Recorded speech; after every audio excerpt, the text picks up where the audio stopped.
We're good. Ready to rock? Ready to roll. Fantastic. I'm actually going to, so I don't have to. No, I guess, how are they going to see me? They could hear me, but how are they going to see me? Yeah, there's Oh, okay, perfect. Besides, I need my notes. Ahoy. Ladies and gentlemen, welcome to the 2026 Pirate National Conference. Hoist the colors and spill the tea. 20 years of Pirate. I am honored to join you as captain of the United States Pirate Party. My name is Jolly Mitch DeVillo. I came all the way from the Illinois NY, the Chicagoland Pirate Party. And I am, as always, a friend of the show. We are celebrating today 20 years of Pirate. On June 6, 2006, the Pirate Party was founded at the University of Georgia. And 20 years later, we're here in Boston, Massachusetts, celebrating 20 years of Pirate. Before I actually get started with the speech that I wrote, I want to thank the Massachusetts Pirates. Without Jamie, without Joe, without Steve, without Eli, all of you, you guys, none of this, and I'm sorry, Christina, none of you, all of you together have made this such an incredible experience. I'm so glad I came out this weekend. Hunter Rose, for you guys to come out from the West, the Wild West, to be out here is incredible. So thank you all, and of course, everyone who's attended, everyone who's attending on live stream, everyone who's tuning in at home, thank you so much for being here. I just wanted to briefly talk about the Pirate Party, what it means to me, what these last 20 years have meant, and what I see us doing in 20 years. 20 years ago, on this day at the University of Georgia, 2 college students decided to take Sweden's Pirate Party movement international, founding only the second pirate party in the world. June 6 seems to have set off a chain reaction, as by the end of the year, there were 8 pirate parties. Come the 2010s, the movement had 15 pirate parties worldwide and would continue to see that growth. Even today, we see that growth. Some parties that were founded early have since folded.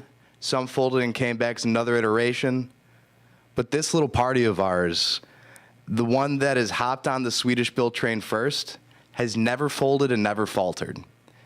We have survived goofs, gaffes, shakeups, shakedowns, instigators, instability, good times and bad. We have endured all life and the living have to have thrown at us, and 20 years after the founding of this party, we still stand today. Notice the pronoun, we, the collective, because that's what we are. The United States Pirate Party is not defined by one individual or represented by one ideology.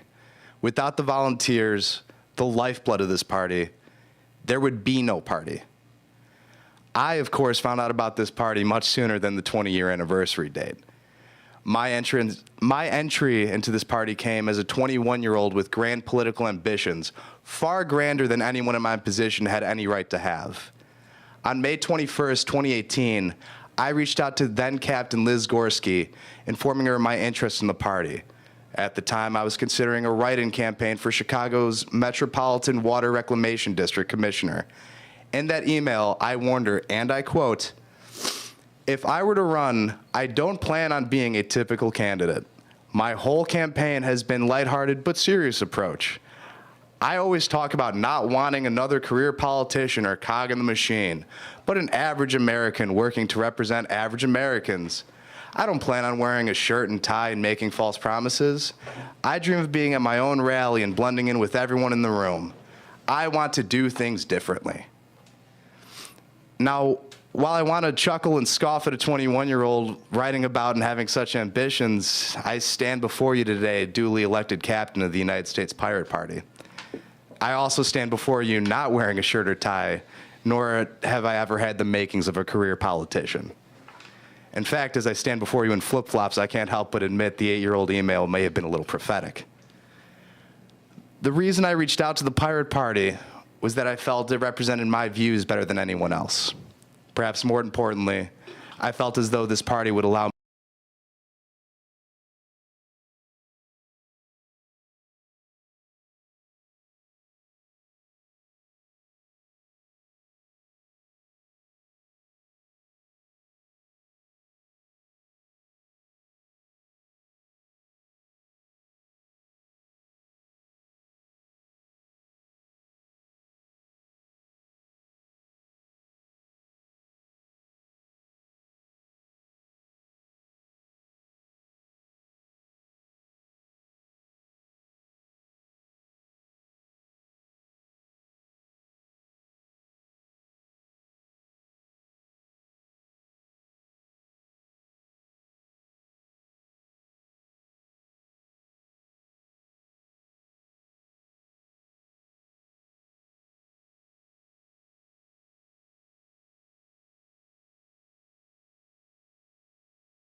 copyright and patent reform. I love this party because their commitment to a free and open culture is always kept. I love this party because we believe the United States should be a good neighbor. We believe in cool, clean water, like Hank said. And we believe if purchasing isn't ownership, well, then piracy isn't theft. Vote pirate, and victory is ours.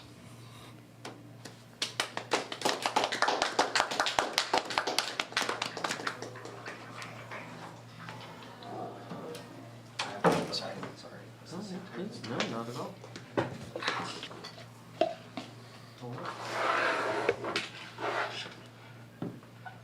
So Mitch, sorry, we lost audio for some of that. I don't know why. Gonna cry. It's fixed now. Well, It was a beautiful speech. yeah, thank you. Great speech, Mitch. Thank you. Yeah.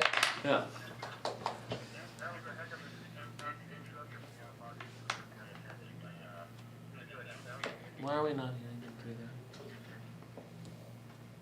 Well, thank you. Thank you. All right, so next is Hunter. Ah. I'm gonna mic myself horizontal, yeah. I'm, if you give me just a moment. My legs are very tired from walking everywhere to press. I think we've done like 10 miles in the past. The party here. Yeah. 2 days. Yeah, Rose, sorry. Oh. I'm Christine. Hi, Christine. I'm a California player. Oh, cool. Mitch from Hi, Captain. Mitch. Hunter. Hi, I'm a Nevada pilot. Cool. Again, I just live here. Yeah. Awesome. It's nice. Glad you're Glad here. you can stop in. Yeah. Thanks for having me. What town are you from? I'm actually from South Carolina originally, but I live in Alston now. Oh, okay. Yeah. Nice. So you'd be under our ban, Massachusetts? Yes, yes. I'm a party member, so. One of us.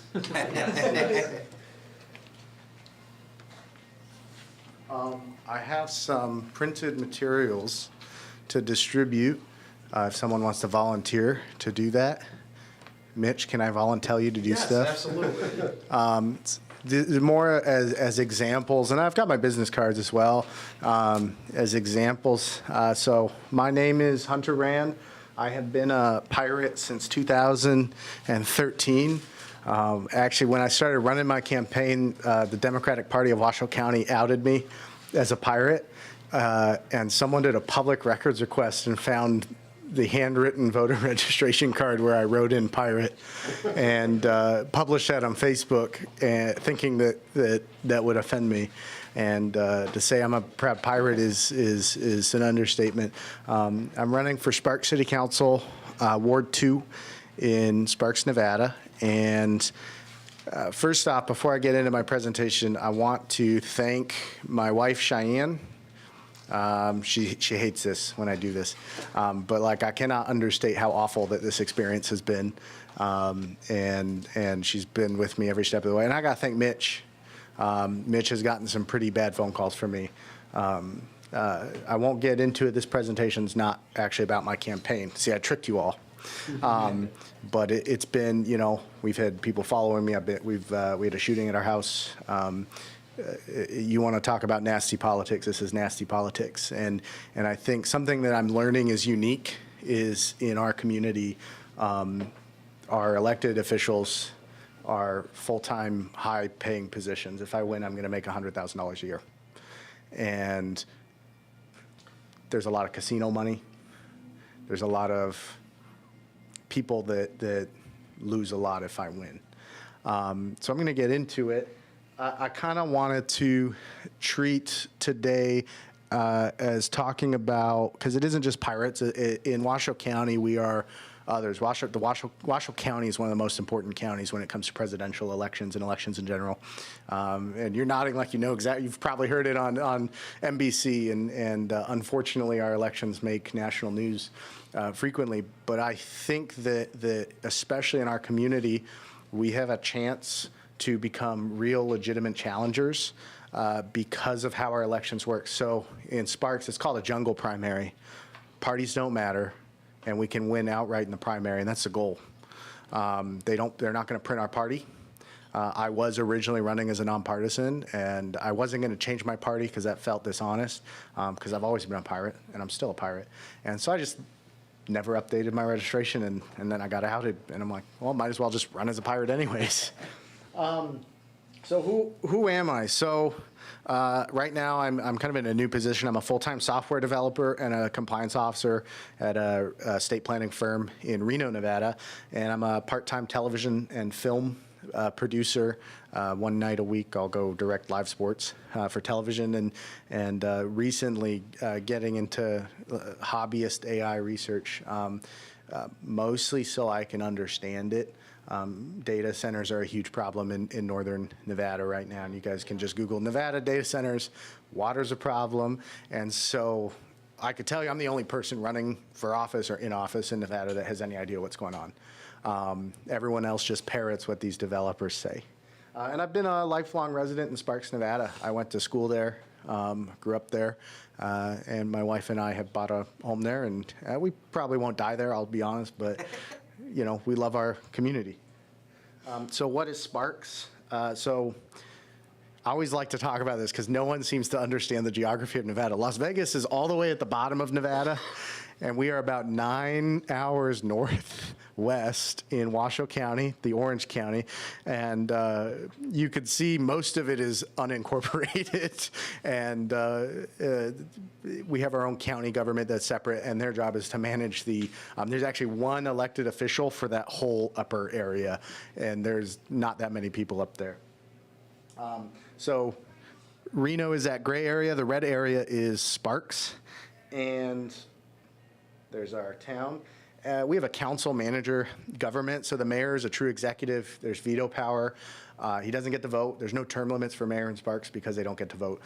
We have 5 council members that represent 5 districts. We call them wards, and they have one city employee who is accountable to them, and that's the city manager. So it's against the law for an elected official in the city of Sparks to actually ask anything of a city employee except the city manager, and that's the city manager's job to execute.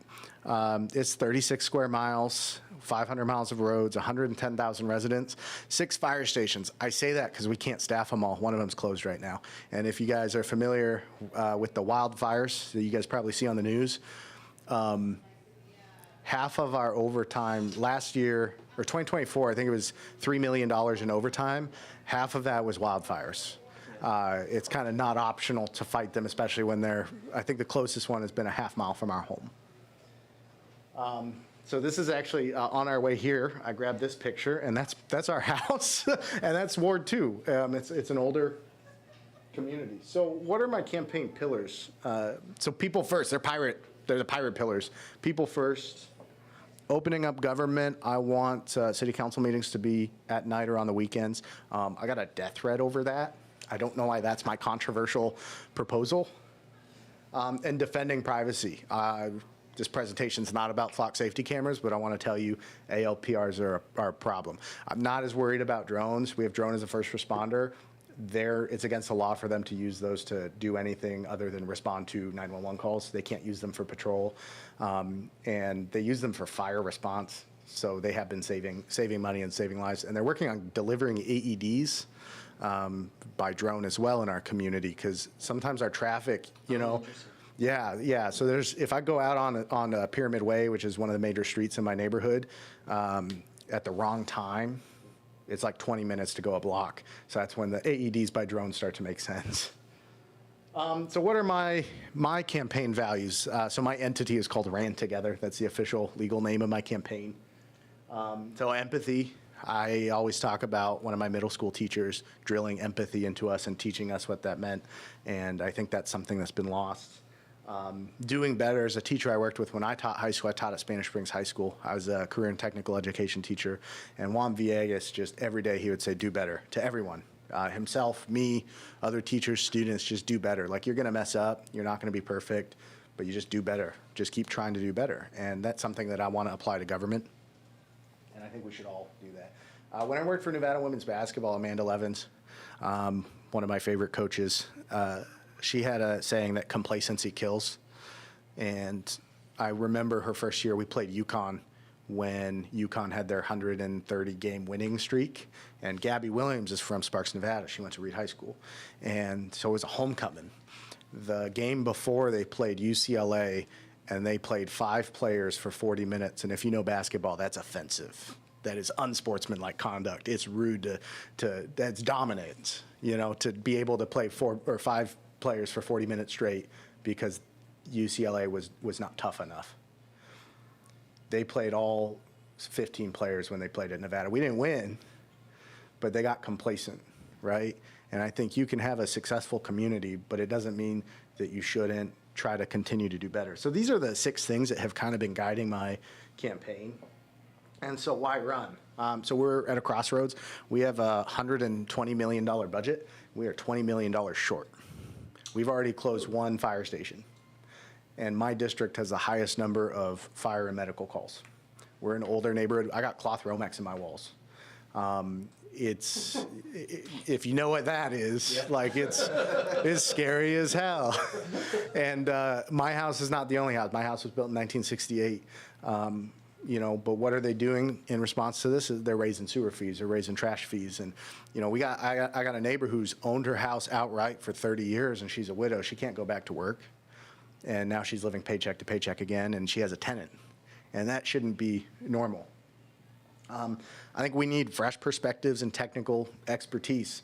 I cannot understate that I don't think anyone on the Sparks City Council, there's one person who's younger, but especially when it comes to data centers, I don't think anyone has any idea what's going on. They just parrot what the developers tell them to say because that developer gave them a $5,000 check to their campaign.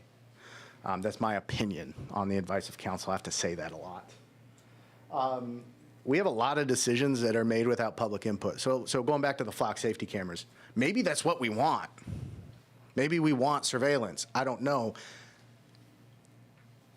We don't know because we've never had a meeting about it. They slip it in on the consent agenda. And instead of doing a big contract, they do 3 cameras here, 3 cameras there. So it's always under the threshold. Any council member can pull a consent item. No one ever has. They vote together every single time. We do have the talent and the energy to build something better. We have people in our community that want to help, and they've been blocked out because they want to do things differently, and apparently doing things differently is bad. And it isn't just about Ward 2. I think that if I get into office, it's going to change the landscape of politics in Northern Nevada. I'm going to be the first. I know I don't look like it. I'm half Asian. My mom's Asian. I'm a first-gen citizen. I'll be the first Asian American to serve on the Sparks City Council. I'll be the first Asian American to serve in any elected body in Northern Nevada ever. And so there's that. We've never had that kind of representation. We've never had someone from an other party ever elected. They're either truly nothing, they're independent, because that's a party in Nevada. It's not. There's independents and then there's nonpartisans. Independent's a party. Then there's IAP, they're right-wing Republicans and Democrats. And we've never had someone from like the Pirate Party win, and we have a chance, and I'll get into that. Most of all, we have a representative who puts revenue, special interest corporations before the needs and the wants of the people. I cannot understate how much our public comment is ignored. I don't know if the audio's, oh no. I don't know if the audio is going to work on this. I'm trying to route it through that, so people online might have it. I'll narrate it if it doesn't work. Oh.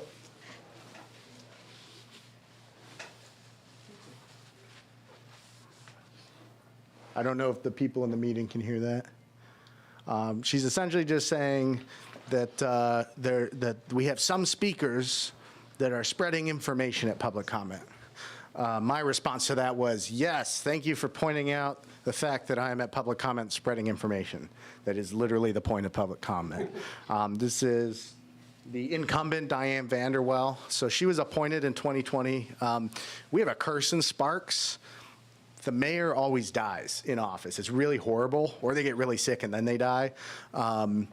There is not, the last living mayor is from like the 90s.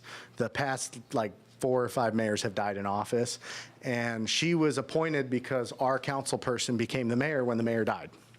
So she was appointed in 2020, 2019, 2020. She ran for re-election in 2022. And this is where it's possible to win. She ran against someone who did nothing. He raised $1,800. She spent $65,000 and she only won by 183 votes out of like 5,000 votes. Our turnout's going to be super low. We're estimating for the primary less than 2,500 people are going to vote. So now I want to get into our campaign milestones and data. And a lot of this has been me. I do have some volunteers that help. I'd say 80%, 90% of the work we've done ourselves. I do have a friend that does my graphic design, but I built the website myself. I've built a lot of this myself. And it's about consistency. So showing up for an hour a day, every day for 2 years, right? It is, we don't have to walk.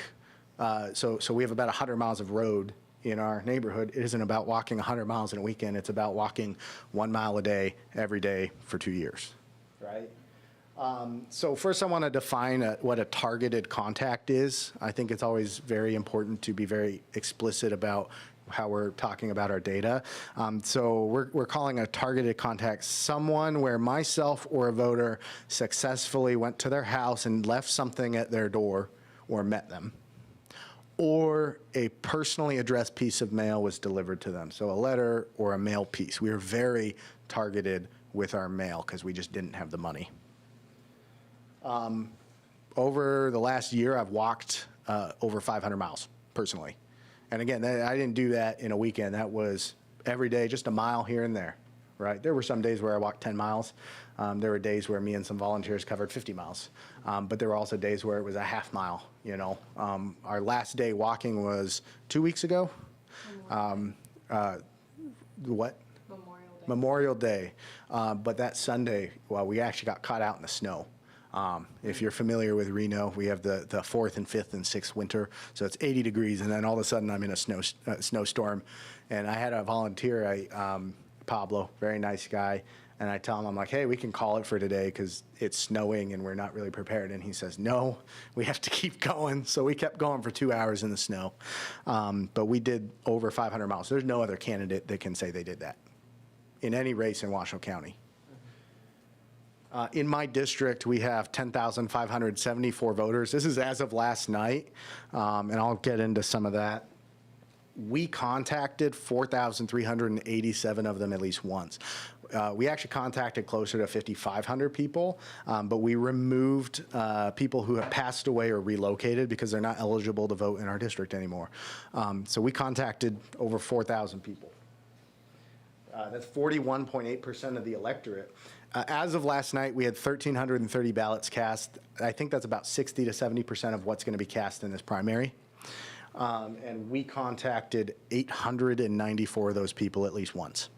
And this doesn't include Facebook ads, other ads. This is just mail pieces that were addressed specifically to them, or I showed up at their door and at a minimum left something on their door. And I want you guys to see that rat card. This is a second rat card, because this is what I want to tell you guys. We didn't walk our district once. We walked our district 100% 2 times. Wow. So that's why I say we contacted some of these people at least once. Most of them we contacted twice. This is the second walk card, and if you notice, there's a hole in the corner of it. What we do, I don't understand why the Democrats do this. They'll get a bunch of rat cards for their candidates, give them to volunteers, and then they boomerang them, and they slip under the doormat. Every house where a Democrats had been, that's what I saw. We put a rubber band through that hole and we put it right on their doorknob. Or if there's a gate, we put it on the gate. If there's a no soliciting sign, we mark that and we mail them something that says, we saw your no soliciting sign, so we didn't leave anything, and that's why you're getting this letter. We spent about $700 on those letters, and we got $700 in donations from those people, so we broke even on that. So out of the people that have voted, we've contacted 67.2% of them. Now, if you notice, we contacted of the whole electorate only 46% of them, but of the people that have actually voted, we've contacted 67.2% of them. So why did we only try to contact 5,000 people? right? So this is a data-driven campaign. If you know me, some people on the call know me, I am a data nerd. I previously told you guys that I am doing like hobbyist AI research, and the big thing is I have a dedicated server physically in my house, and all it does is does math.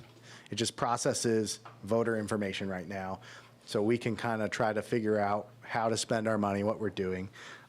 So we're not running a get out the vote campaign, right? Someone else can do that. The Democrats can do that. The Republicans can do that. That's not us, right? We need to be super efficient with our time and our money. So what are we doing? We're running a brand first brand awareness campaign. That brand is the candidate. In this case, it's me, right? We want people to know who I am. Luckily, I would say I'm fairly well known in my community. I'd say my wife is always annoyed because we'll go out and we'll get stopped sometimes when we're trying to go shopping or meet because people just know me. And that said, I'm not as prominent as the incumbent. I'm not as prominent as other people. So we're trying to get my name out there as much as possible. And so keeping that in mind, how do we target people? How do we choose our targets? And I think this is a lesson that we can learn for everyone. And I was talking to Jamie earlier, and he was actually explaining the strategy I'm about to tell you guys. On the West Coast, this is not common. You know, I'm telling the people that we're doing this, I'm telling professional campaign managers, salary campaign managers that we're doing this, and it's like we're inventing the wheel or we've discovered fire again, because they're so stuck in their ways, or they've been so supported by a large party that they don't have to think about this. But as an other party, right, as a Pirates, we got to do everything ourselves. So we ask questions. Specifically, we ask questions of the Washoe County Registrar of Voters via public records request. And so this is what we ask. We ask for all of our registered voters in Ward 1. These public records requests cost us money, so we only did it twice, and we pay 1 penny per name. The benefit of that is all of our public records requests were answered within 48 hours or less. And they include a flash drive. It's a nice, like 64 gigabyte USB 3 drive. So I'll pay $130 to have a fast public records request. They email it, and I get to pick up a flash drive, or they mail it to me. So we asked for everyone in Ward 2, active and inactive. That number was 13,000 people. And then of the last 4 general and primary elections, which ones they participated in. And then we also asked their date of voter registration, right? Because maybe they didn't participate in the last 8 elections, but they also just registered to vote because they just turned 18, right? And so from that, we get a list that looks like this. This is heavily filtered down on a per person. I think we have 113 or 114 data points. We have their party, we have their birthday, we have their phone number. 99% of that we throw away. We don't care about it right now. What we care about is that voter history and the date of voter registration. And from that information, we assign a statistical likelihood that someone is actually going to show up and vote. And we only focus on the virgin voters, so they appear in our data as a divide by 0 error, which is assigned as 100%, and then 50% and above voters. So they've showed up for at least half of the elections they've been eligible to vote in or more, right? And those are the people we're going after. And as much as I do believe in getting out the vote, it sounds kind of hypocritical for me to stand up here and say we're not running that kind of campaign, because we're not. We don't have the time or the money. But the biggest reason we're targeting these people is cost. So let's say I wanted to target 10,000 people. I get a price break on printing. It's about 15 cents per piece for a rack card in your hands if I did 10,000, and that's $1,500. And then it's a question of how long would it take me to go to 10,000 doors? I think we could, with the volunteers, we could do this every 60 seconds, which is about 160 or 70 seconds. It's about 160 hours. But if we only focus on 4,000 people, we're going to pay more for our printing, but we're still going to save $500. So at 25 cents per piece, we're still spending $1,000. it's going to take us longer to go per door because now we have more distance between houses.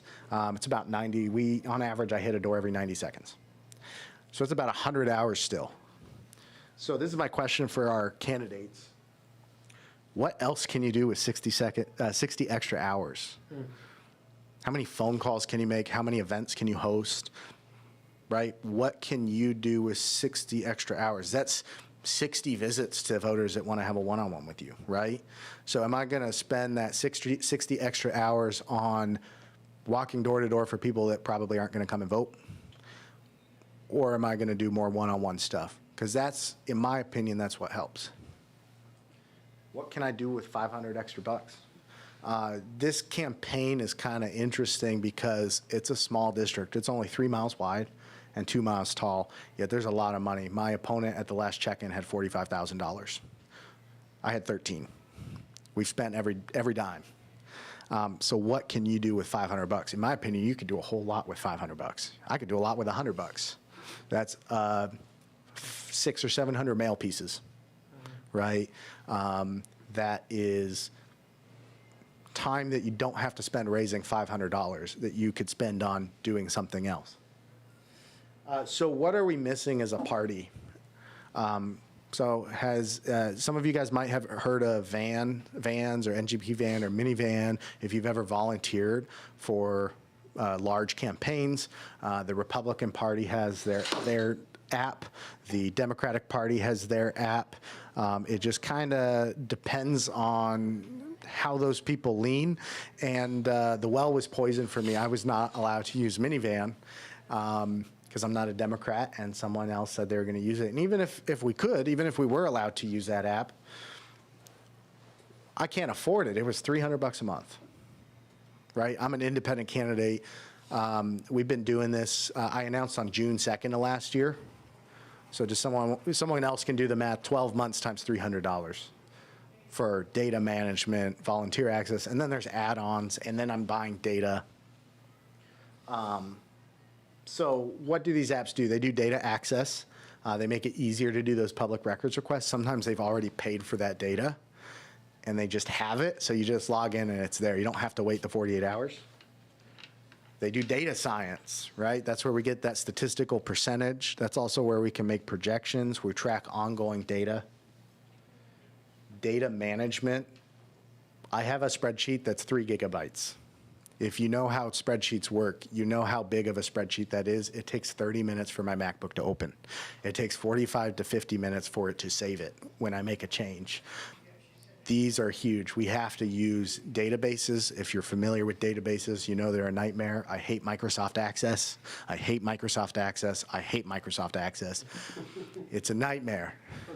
But it's important. Data management is important. And then voter access. You guys have probably seen the DIY spreadsheets that people make. What I'm about to show you guys came out from my campaign manager watching me make one of those spreadsheets. And he said, Hunter, in the time it would take you to finish making all the spreadsheets for all of the zones, could you do something different? Could you make an app? And that's risky because if I fail, I still have to make the spreadsheets. But now I'm at the end of my campaign with nothing to show for it. So we made Cutlass Maps. Yes, it's pirate themed. So Cutlass Maps, it gives us data access. We are going to be, oh, it's delayed. Come on. I'm going to keep going. It gives us data access. So right now we're kind of stuck in Nevada. We're not, because that's what we're familiar with. We know how Clark County, that's Las Vegas. We know how Clark County works. We know how Washoe County works. We even know how the rural counties work. We don't know how other states work. So right now we're going to do this in Nevada. We actually have another candidate that's running that's going to be using this application as well. We're going to be able to do the data science all within the same app. This makes it easy for you, to make, it gives you access to a data scientist. I have access to a data scientist because I know a lot of people who have done this. They're sympathetic to my cause. Most people can't afford a data scientist. Most people don't even know where to get one. Or you're going to find one on the internet and then you can't afford them. Data management. Again, databases are hard. we're going to make it easy. And then volunteer access. This is the hardest one because I can't tell you how expensive it is to start printing spreadsheets. It is so much more expensive than people tell you. And it's one of those costs that's usually not kept track of, so no one really knows.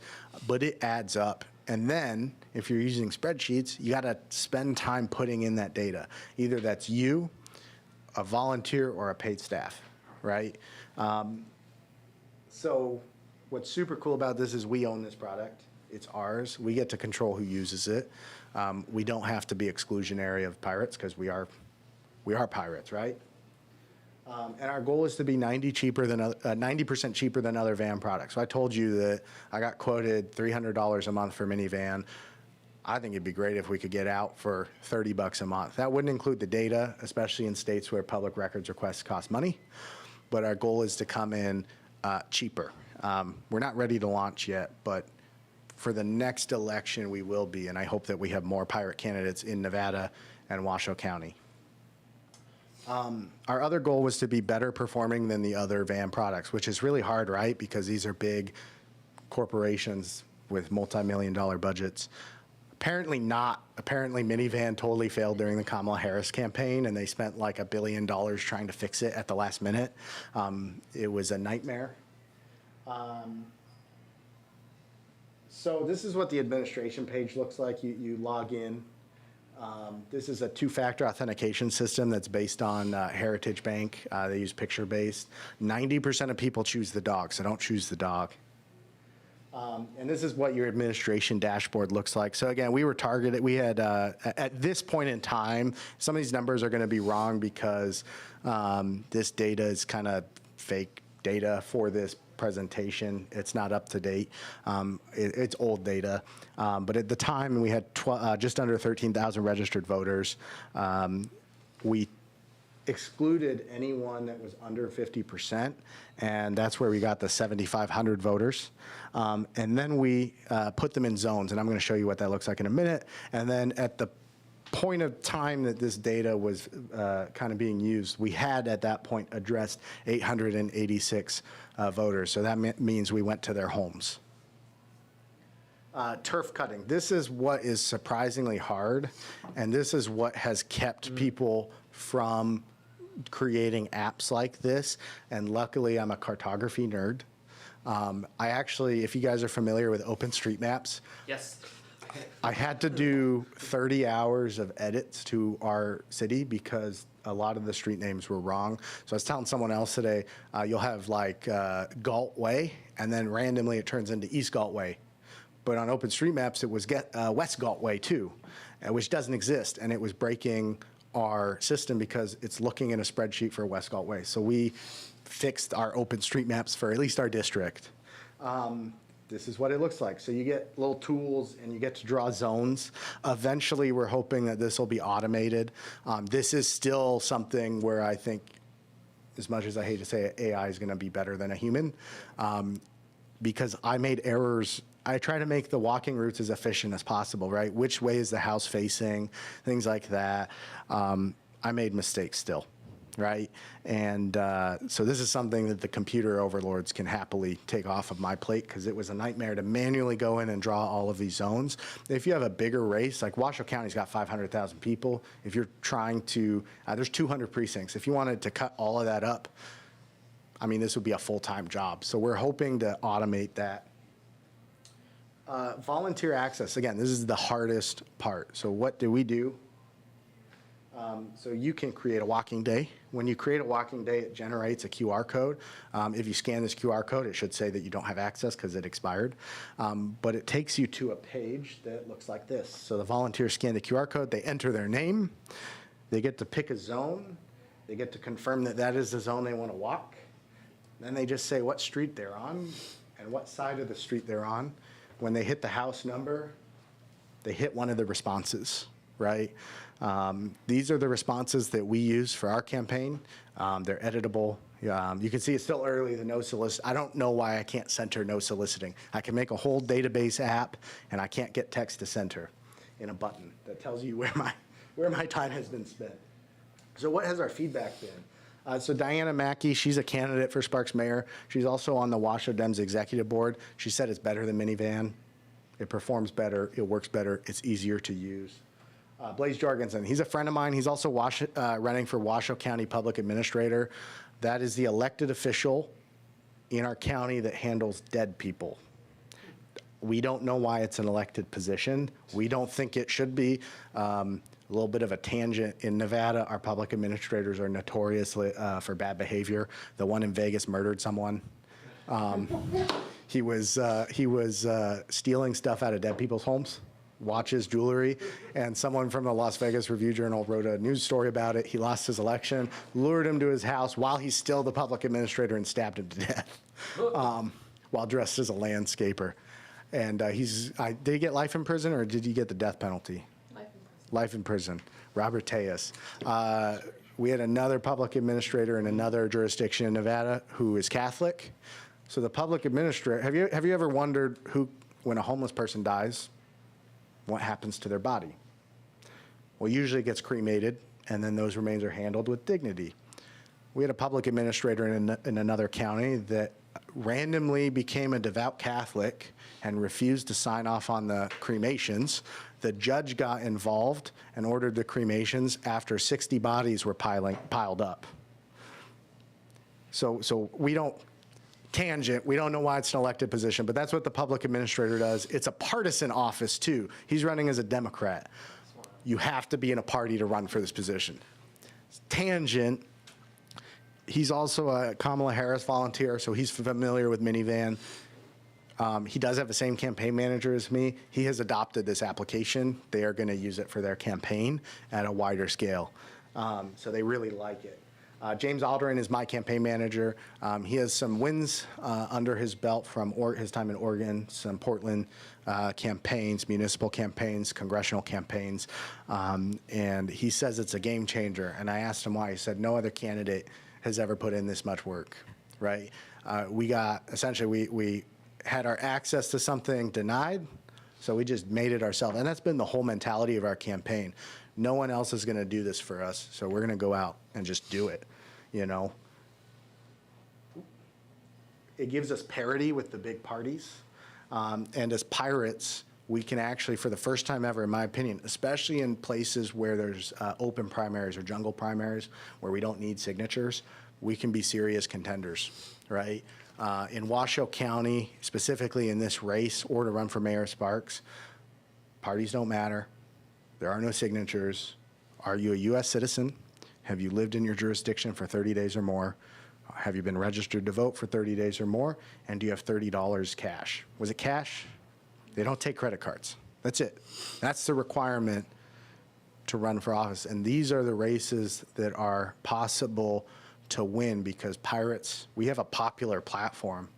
I got people who voted for Donald Trump with my sign up.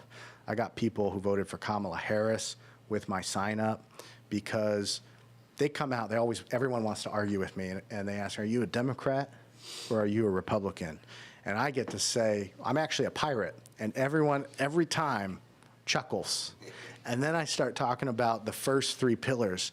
The other pillars are important, but honestly, as a city council member, I can't affect copyright. I can't affect, I guess I can affect clean water. It's not a problem in our community, I'll be honest. We just drink tap water. It's cleaner than bottled water, as weird as, Arrowhead is disgusting, I'm sorry.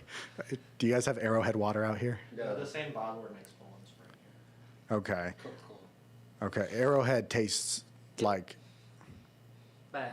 I was gonna say another word and then I realized we're streaming. It's bad. Our water in Sparks, Nevada is cleaner than Arrowhead. I hate to say that. I guess that's a good thing to say. So it's not an issue. So we focus on the first three things. Everyone is sick of what's been going on. Everyone is sick of everyone. And so when we look at the Republicans, when we look at the Democrats, it's really easy for us to say, we're gonna put people first, right? Opening up government, people want to participate and people can't. Who can go to a city council meeting on 2 p.m. on a Monday, right? It's impossible unless you can take time off. I can't tell you how many hours of unpaid time off I've taken to go to council meetings. And it shouldn't be like that, but it's almost set up like that intentionally. And people, when you point that out, they're sick of that too. They don't care what party you're in. They want to just go and talk with you and have a say in how they're being governed and how they're being policed and how they're deciding to close the fire station that is 2 minutes from their house, and now their response time is 6.5 minutes. Defending our privacy. Some people are actually really creeped out by the flock cameras. You can't go anywhere in our city without being spotted by one. And it's I believe it's a Fourth Amendment violation. Ignoring my personal feelings about flock safety, I believe it's going to be a Fourth Amendment lawsuit one day. It's going to be a hugely expensive lawsuit. I also think it's just a waste of money. I was reading a police report the other day. Reno and Sparks they come over the border. It's a whole thing. It's kind of a regional governance thing. But Reno police were looking for a domestic violence, someone who had been accused of that, and they couldn't locate him. And I'm reading this police report, and it says, on this day at this time, the flock safety system tagged his license plate at this intersection. 15 minutes later, I arrived at the intersection, and he was not there.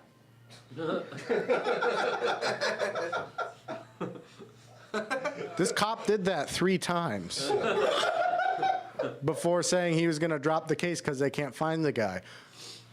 Oh, it's an intersection. They're useless, and the grants are going to sunset. People are afraid of that. So in Sparks, we have ShotSpotter. I had mixed feelings about ShotSpotter. When we had 10 rounds fired in front of our home, and the first call for service was from ShotSpotter, 30 seconds before the first 911 call, which there were 30 911 calls. Everyone knows exactly who I am, and they're like, weird stuff is happening at his house because he's running for office. But ShotSpotter was the first call for service, and I guess I'm thankful for that. But ignoring the privacy concerns about ShotSpotter, City of Sparks never paid for it. It was a grant that was lobbied for by ShotSpotter. That grant sunset, and now the City of Sparks is on the hook for $400,000 a year to maintain the system that they're hooked on. And I told you guys we have a $120 million budget, but we only have $100 million.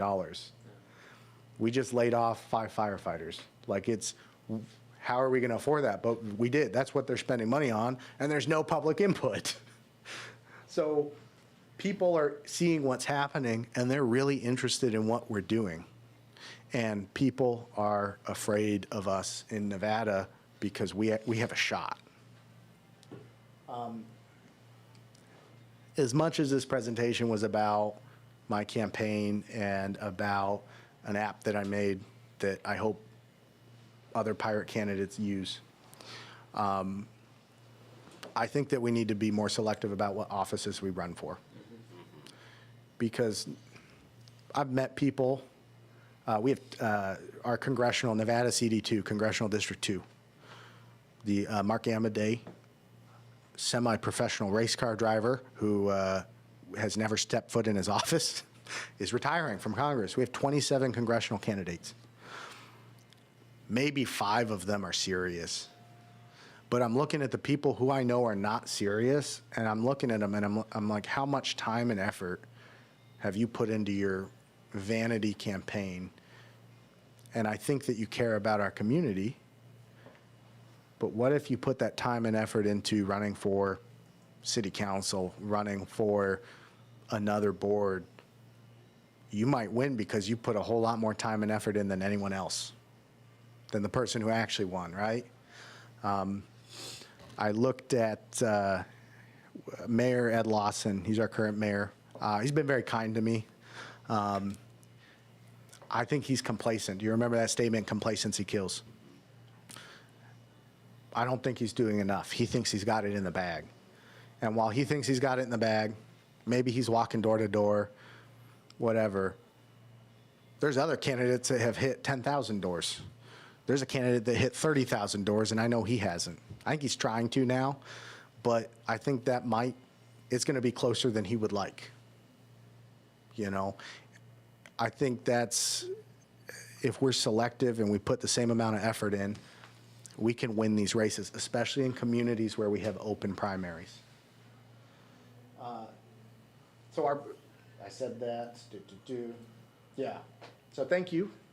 I figured that I would have a few minutes for questions. I don't know how behind I am. No, Am I ahead? This is a 99 slide PowerPoint. No, I finished. You got 10 more minutes. Oh, okay. Yeah, it's a 99 slide PowerPoint. So I like the one slide thing. So I wanted to see if anyone had questions. Yes. So as another pirate candidate of the past and hopefully of the future, my question is, financially you seem more conservative, but policy-wise, it seems like you're people first. So it seems like as a normal pirate, you're using the political system as an a la carte, taking what you want and leaving the rest. Yes and no. You're not looking to waste the public money. If anything, it seems like you're looking to balance the budget, so it makes sense. We can't even have the conversation in our community about helping people because we can't keep our fire stations open. Like that's the biggest problem. And the way our community is laid out means that as our fire engines are covering the areas that are covered by the closed fire stations, well, it's going to take them 30 or 40 minutes to now get back to us. I fully believe in the pirate platform. I think one day we can get there in our community, but we got to figure this $20 million budget deficit out, because what they want to do is, it's getting crazy in Reno and Sparks. So one of the reasons I wanted to provide some context is because Nevada is a very unique place. I think Rose might have a little bit of that from bordering. If you want to see a bunch of left-wingers that own firearms, I got endorsed by an anti-gun group after I told them I believed in personal machine gun ownership, because that's a very Nevada thing. And they said, I asked, like, you're sure you talked to the right person? They're like, oh, no, you're the only person that was honest with us, because we know Nevadans, right? Nevada's a very strange place. We have a Democratic legislature. We have 2 Democratic senators. We have 3 Republican congressmen and a Republican governor. If you ever want to see a purple state, it's Nevada. I think at the end of the day, I got asked by someone from the Satanic Temple. As weird as that sounds, that was a phone call I wasn't expecting. And I didn't know how that conversation was going to go, but he was asking me, how do you feel about the anti-homeless laws? And the answer is, I feel awful, because we're just trying to push them out of town and not help them. But one of the problems in the city of Sparks is we don't have our sovereignty anymore. We've signed away our money and our seat at the table to the county for the homeless issue, which means we kind of had to pass by law the law that the county passed. And our mayor is actively trying to dissolve the advisory board. I think the biggest thing in Nevada is balancing the budget, because when the budget's not balanced, they start raising the fees for everyone. And you get people who have owned their homes for 30 years getting priced out. And you got politicians with really sharp tongues that want to do things the way that they want to do them, because there's some benefit to them for it. And what happens is, so right now we've got 3 fire departments. We have the Reno Fire Department, Sparks Fire, and then Truckee Meadows Fire covers a lot of the unincorporated areas around Reno and Sparks. And what they want to do is they want to talk about regionalization. And when they first proposed regionalization, it was to take the money that Sparks spends on fire, Reno spends on fire, and the county spends on fire, and make that dollar go longer, right, further, because instead of having 3 executive staffs, you have 1. Instead of having 3 fire chiefs, you have 1, and it would look like a fire department from just a bigger metropolitan area. And so on the surface, that sounds like a great idea. Response times are going to be faster. There was an incident where at one of my wife's salons, a car went through the front, pinned an employee. There was a rescue truck from Truckee Meadows Fire a mile away, and they never got the call. It took Reno 30 minutes to get there. And so when they proposed this, I'm like, this is a great idea. I think I still have an article saying I'm in support of it. But now I went to a meeting. The cities don't want to turn over their money. They want a new tax. They want a new board of elected officials that would draw salaries. It's something that it shouldn't be. So I think it's not so much that I'm afraid of taxes. It's in Nevada. Anytime there's tax money, they squander it. You know, we legalized marijuana. We make $1 billion a year off of marijuana, and they said that that money goes to our schools. It does. But they didn't double the budget. They took the money that they were giving away, and now they use that for tax abatements for data centers, Tesla. Everyone loves Elon Musk, and that's a sarcastic statement. Everyone seems to, I don't like, it's a mix. We have mixed relationships with Elon Musk. But he's one of the largest employers in our area, but he doesn't have to pay taxes for 10 years, you know, on one of the largest buildings in the world. So a billionaire doesn't have to pay taxes. Yeah, and that's what I want to stop. It's not about, you know, I would say I am fiscally conservative, but I've never had a problem paying for what we get, you know. At the same time, they want to raise our taxes and then squander that money on vanity projects, on a $1 billion airport upgrade that I really don't think we need. So that's kind of what's been happening in our community. And then we got problems where we're closing fire stations and to keep these other projects going. And it sucks because, so Fire Station 6 was just opened. They knew about that for 15 years. Fire Station 5 is further out. Fire Station 5, all the houses around Fire Station 5 were built without fire sprinklers because their response time was 2 minutes. By law, you don't have to have fire sprinklers.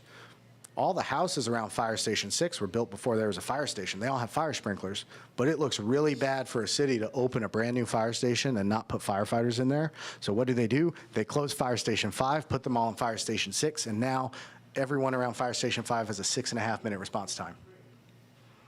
2 houses were lost. It takes about 3 minutes for a house to burn down in our community.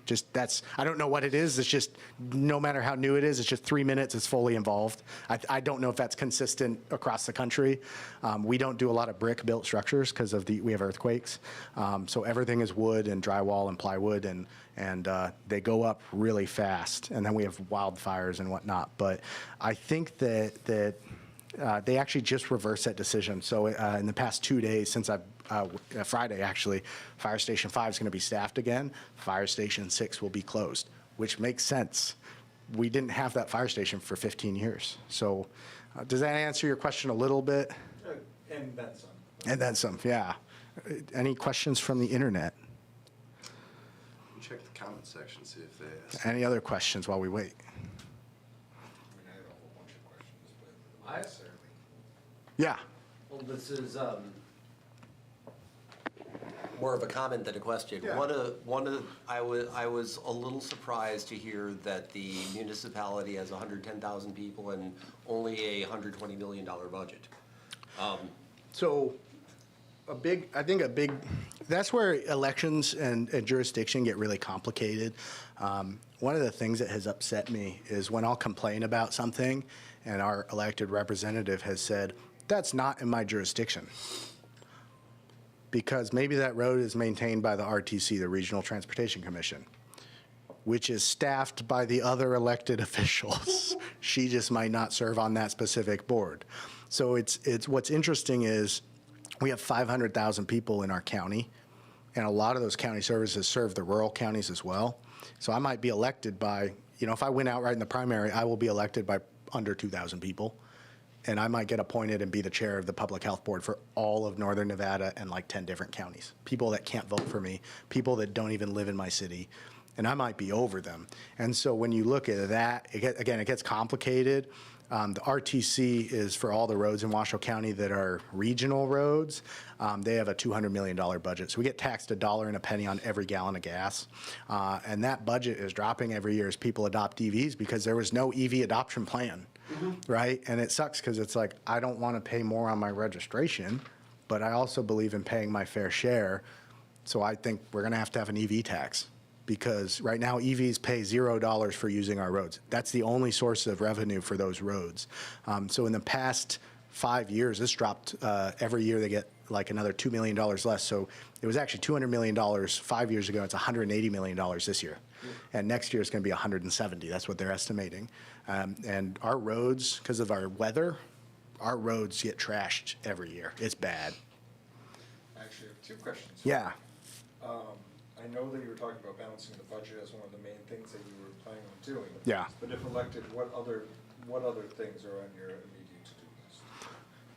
I think the biggest, easiest thing, and I think it's the most doable thing because it doesn't actually cost money. People are going to say it does. That's moving council meetings to a time where more people can come and participate in public comment, share ideas, meet their elected representatives. Most people I meet don't even know who their elected representative is, number one. Number two, I hear a lot of people that do want to participate in meetings, but they work, they're teachers.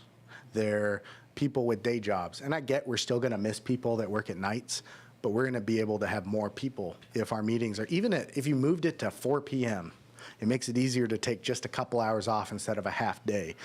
What if it was on Saturday? And instead of paying overtime, you just use comp time. You know, oh, you had to stay and work to run the meeting on Saturday, take Monday off. You know, we have these mechanisms in the city's HR policy and state law that all of this is doable, but no one, I get it. Our elected officials don't want to sit through an 8-hour meeting. Like, I get it. At the same time, this is the one part of government that's supposed to be inefficient. I get where we're talking about making it easier to get a business license, but they're trying to reduce the number of public hearings needed. And I think that's wrong. But that's the first thing I want to do is make our meetings more accessible. Now, one of the other things that we were talking about well before this conference. Yeah. When we were first just casually talking, was you were talking about the transportation Yeah. issues. And so specifically making more public access available. What would that look like? So I think the biggest thing right now is handling traffic. So we actually have one of the busiest intersections in all of Nevada is in my district. It's McCarran and Pyramid.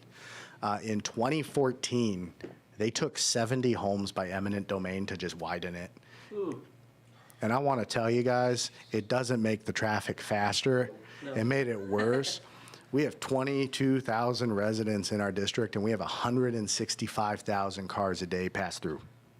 Because we're kind of in the middle. So people going home, people who work on one side of town, they're coming through our district. And it's the deadliest intersection in northern Nevada as well. If you drive by Sparks PD, you'll see police cars lined up that are totaled. A lot of them were at that intersection while blocking it so a police officer could go investigate an accident, help someone, wait for a fire truck. People hit them. It's a dangerous intersection. It's one of the biggest intersections. I think it's like almost a full minute to cross as a pedestrian. And just because of poor planning, they took 70 houses because of it. Like that's what we got to stop doing. It's bigger than transportation. It's about just planning ahead. They like to approve things. Then they do deferred impact fees. So the developers are supposed to pay for road improvements, but they defer them. And then they pay today's rate 10 years down the road. So we lose out. It's supposed to stimulate the economy. And in the meantime, we have roads that are 10 years behind. And it takes me 20 minutes to go one block in a suburban area. That's not normal. This is not like a downtown area where we're expecting that. So that's the biggest thing, is just planning it differently. Light rail needs to happen for tricks, so that's where Tesla is and Switch and all the other things. We need light rail. The rail lines are there. We just need to get Union Pacific to agree to it. They're at the table, but we just need more advocates for light rail. And we do need a northeast connector. So we need to connect the northern part of our city directly to there, because right now all those people come south through our district on Pyramid Way, get on Interstate 80, and then go over to that economic area. It's a 40 or 45-minute drive, and if you do a direct road, it's like a 20-minute drive, but those people wouldn't be coming through the other neighborhoods.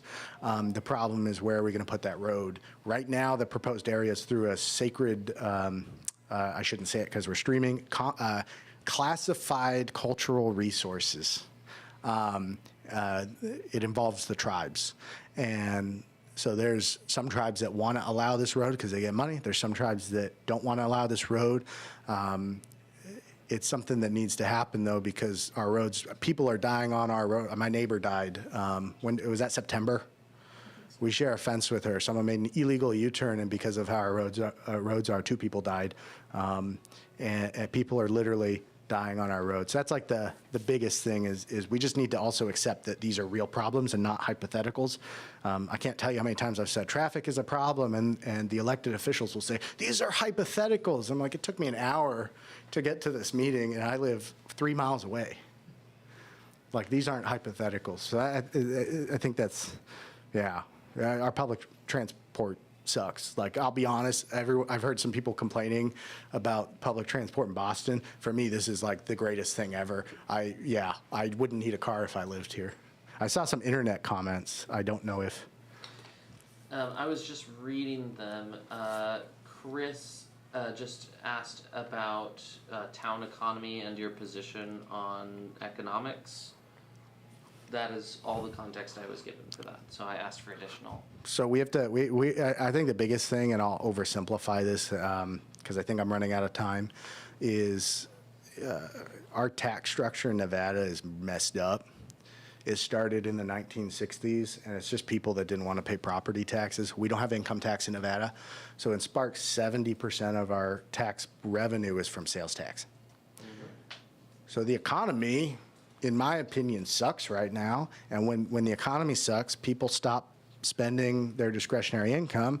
And that's why we have a $20 million budget deficit. That is where it came from. The property taxes go up. They're capped at 3% every year. We think that they should reset upon the sale of homes. But I think the biggest thing is we got to change how the tax structure works, because when the economy's bad, of course we're going to have a deficit, and it's going to make things worse. Right, so that it's not a good outlook. We have a heavily tourist-based economy in Sparks. You might have heard of the Rib Cook-Off. If you guys like barbecue, call me. Come to Sparks. We will feed you barbecue. It's like $150 for all you can eat. I want to let you guys know I ate so many ribs 2 years ago. I put myself in the tent with the paramedics. I did not know that meat sweats were a thing, actually. So special events, we're losing our special events. You know, we used to have, for quite a few, it's like 5 or 6 years, we had dragon boat racing annually on our little marina, and water jet ski racing and all these other events. And now it's, I can count it on one hand what's coming out that's actually big. And so that's a lot of our revenue as well. In reference to the time. Yes. I have to say, me and Jamie are at the end, and if you're taking some of my time because I'm talking about past campaigns, don't worry about it. I think this is Okay. important that you're able to voice what you're. So I'm honored. But yeah, were there more internet questions? Not as of yet. So, Just Anything on the chat? I'm checking the YouTube comments section, and I'm currently not seeing anything. so this is what I want to leave everyone with, unless you've got a burning question. I don't know how this is going to turn out. Early voting for me ended yesterday. Election day is Tuesday, and there's 3 options. I could lose right there. I can win outright. We can take it to November. So first off, I need everyone's support here and on the internet. My website is sparkstogether.com. I hope we don't have to go to November. Maybe I shouldn't admit this on the internet, because I'm sure someone who I don't like is watching this on YouTube. We're out of money. We spend every dime, which is, in my opinion, the way it should be. If I lose, I don't have there's nothing more I could have done. We walked. We're not losing because of a lack of hard work. That said, I want everyone to know that regardless of how this turns out, we have tools, we have experience. James Alderan is a real campaign manager, and I'm sure he would consult on other campaigns remotely or find you someone locally. I'm the first non-Democrat that he's worked for.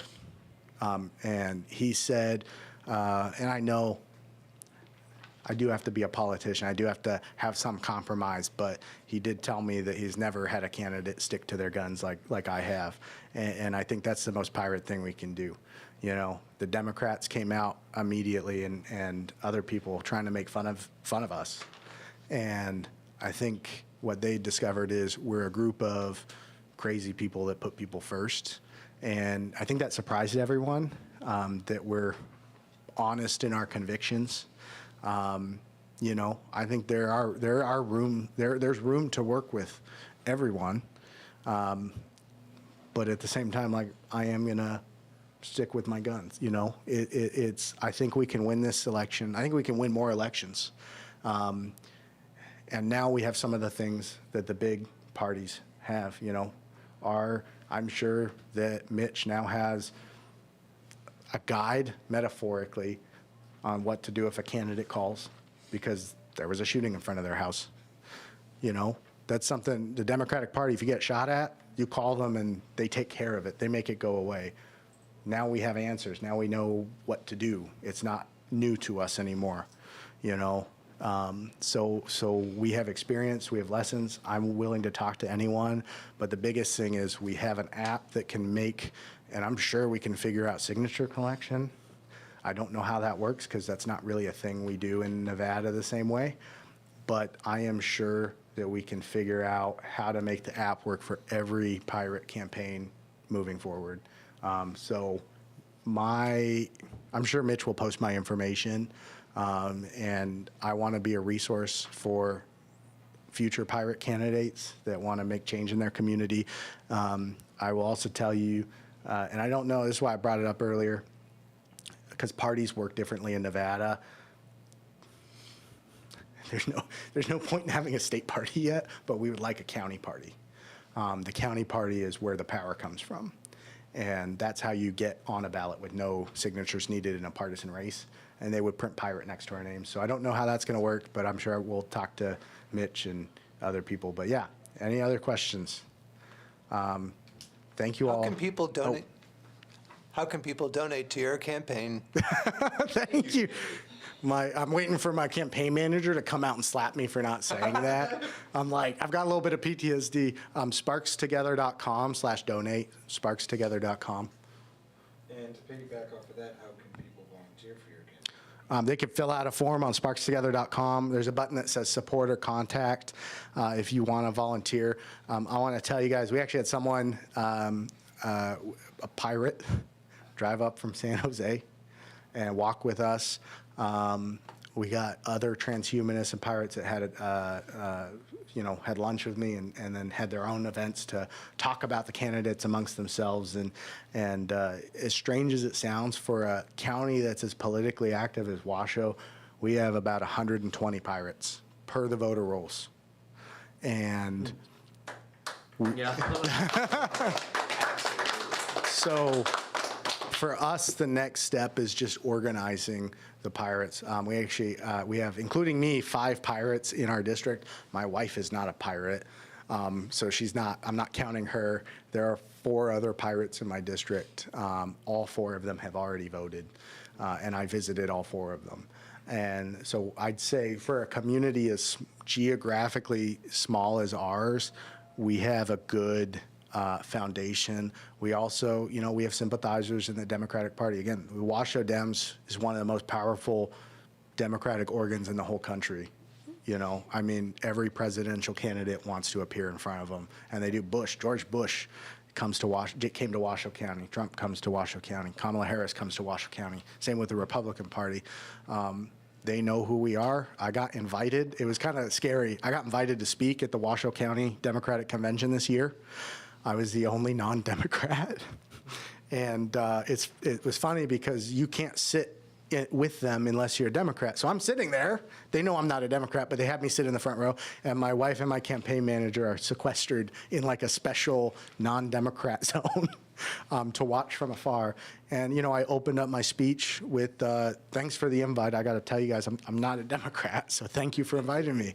And people are into what we're talking about. And so to say that we have a popular platform, we don't even need to do the big tent stuff, because if we get down to the core of why we're doing this, if we remember what democracy is about, putting people first, I think that's something that everyone has in common. Republicans are into that, Democrats are into that, because at the end of the day, we can't win without their votes too. And it'll be interesting. June 9th, watch the Facebook pages. You can sparkstogether.com. You can subscribe. I think it'll be interesting. I think this is, I don't know how much money Blaze Henry on, or anyone else has. Yeah, I don't know how big your campaign is. I don't know how big, Timothy O'Grady? Tim Grady. Tim Grady. I don't want to say this is like the biggest campaign. I might not be, but we've done something no other candidate has raised as much as we ever have. I've actually raised more money than, there's 5 Democratic congressional candidates that ran as like a group. This is why I had the whole conversation about the vanity campaigns. 4 of them dropped out after voting had started. And it's like, of course you're not. And then they endorsed the 5th person, and I'm like, you took votes away because you did it too late. And I hate to say that, they're all really nice people. I raised more money than all of them put together. And we didn't get, our limit is $5,000 per election period. So some people can raise $10,000. I didn't get any of those checks. It's $10, $20, $50, $100. Mitch, $200. Thank you. How much was from like people versus corporations? Okay, so yeah, if I can use some of your time, I'm sorry. I'd like to plug my video game. Yeah. Yes, Yeah. please. Mitch said it's the most pirate thing. I actually asked for permission from Mitch. Or can we do it on there? I don't know. What's the best way to do this? Should I do it? Should I just share my screen Yeah, again? Share on there, yeah. Share, yeah. Let me get reconnected here. Uh-oh. So I made, if you scan my business cards, at the bottom there's a link that says, who does Diane work for? .com. And yeah, also on the rack card there's a QR code. And so in Nevada, we are brutally transparent with our campaign finances. And so this is whodoesdianeworkfor.com. It might be a little bit laggy. So you play as the incumbent, Diane Vanderwell, and you collect corporate money. And when you collect corporate money, let me get over. It has screenshots of actual corporate money that she collected in real life. She raised about $45,000. That's my money. Almost 60% of her funds at the last check-in were corporate money, $5,000 donations, $1,000 donations. We're not even including the people who donated in their personal name but own a company. There are people that own things that appeared before the council to be voted on that have given her money. So we didn't count them unless it was in the name of an LLC or a corporation. And almost 60%, just under 60% of our funds was corporate money. For my campaign, over 97% of our money was from real people. We got 2 corporate donations. One was for $300, one was for $75. It's LLCs that my friends own, and it's a lobbying tax thing for them. They don't operate in our city even. They would never appear in front of me, which is why I feel comfortable taking that. I am the only candidate that is beholden to no one. And I think that makes me unique. My campaign manager has made almost 3,000 phone calls to the normal donor pool, and we've got people to sit out, people that we're going to give money to other candidates. He said a lot of people are legitimately afraid of us. They're afraid of me, they're afraid of the Pirate Party, because they have no idea what to expect. Because I'll be honest, pirates are not business friendly. Like, we are business friendly, but we're not at the same time. If that business doesn't want to put people first, right? Not corporate friendly. We're not corporate friendly, Small businesses, yeah. Do we want to make it easier to get business licenses? Yeah. Are we friendly to tax abatements that take money from our schools and our roads? No. And I think that's what people are nervous from. My campaign manager, I feel really bad for him. He actually raised us $0 in almost 3,000 phone calls because I'm a pirate, which he said he respects the hell out of me for still sticking to the pirate brand. He actually renegotiated our contract down. I don't think we have confidentiality. So originally he gets standard rate is 20% of all the money coming in he gets. Usually though, that's because he raises it. He has spent countless hours on this campaign, and he requested that it's renegotiated to 20% of funds he brings in, 10% of funds I bring in. So he's still getting paid, not a lot, but he's still getting paid something for he spent hundreds of hours, thousands of hours on this campaign. So, but yeah, this is whodoesdianeworkfor.com. Feel free to play it. All of the numbers are real and all the screenshots are real. And you can even go to Nevada Aurora. And if anyone ever wants to copy this, I'm happy to help you. I'm happy to share the code. Technically, it's not an open source project. I don't want it to be open source because I do want to control. I don't want like a Republican to take this and make some crazy like MAGA game. So, did someone ask a? I think someone was. I can't hear the question.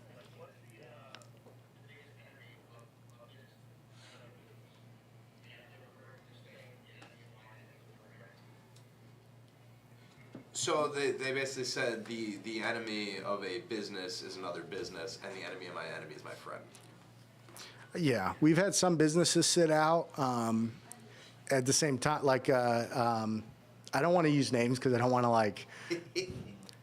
There are some people that are sitting out as a favor to me, and I don't want to like out them as being unfriendly to my opponent because they have to do business in front of her. Like, I get it. There are major casinos that have given her money, and there's a major casino that did not. And I have a personal relationship with one of the staff members, and he shared the message. There is a very large construction company that gave $10,000 to every candidate. My request was for them to sit out. I said, I'm not, and that's such a strange thing, is to ask someone not to support me, just sit out. Don't support the other person, just sit out. You don't live in this neighborhood, sit out. We know we've gotten at least 30 grand not given to her because of that. So that's definitely a weird strategy to use, is to just dry up the money. We were expecting at the last check-in for her to have $80,000 to $100,000. She had 45. And we thought that it was a delightful surprise for us. Not that money has flowed to us. And I'll be honest, I don't know if we would take it. If someone showed up with a $5,000 check from a casino, I'm not going to say no because that affects my campaign manager's compensation. That's a discussion for me, him, and honestly my wife, and probably some of my supporters. At the same time, I would make it very clear that I am beholden to no one but the voters. And I've made that very clear, which is also why I've not been approached with a $5,000 check from anyone. So, yeah. But thank you all. Thank you for not doxing. Yes, thank your you. constituents. Yeah, the Reno Gazette Journal did. Oh my gosh, they published everyone's top donors, and mine is my dad. Because he sent me, from when I started, he sent me $100 a month. So it was actually funny for everyone else's top donors. It was like, here's this casino and this construction company, the Sheriff's Deputies Association, and for me, it's three people's real names. And I'm like, well, that's my old intern. That's her mom, and that's my dad. so kind of yeah, so they did that for me, unfortunately. But take some buttons, take some printed materials as exemplars. You know, you guys can't vote for me. This is not here for me to pitch you guys. I'm sure we can get this uploaded too. These are examples of good graphic design, in my opinion. I don't know if we're going to be able to do templates to help other campaigns moving forward, but I want the Pirate Party to be a resource for pirate candidates, and so we can make more change. But thank you guys so much. I don't know how that, there we go. So thank you guys. Thank you.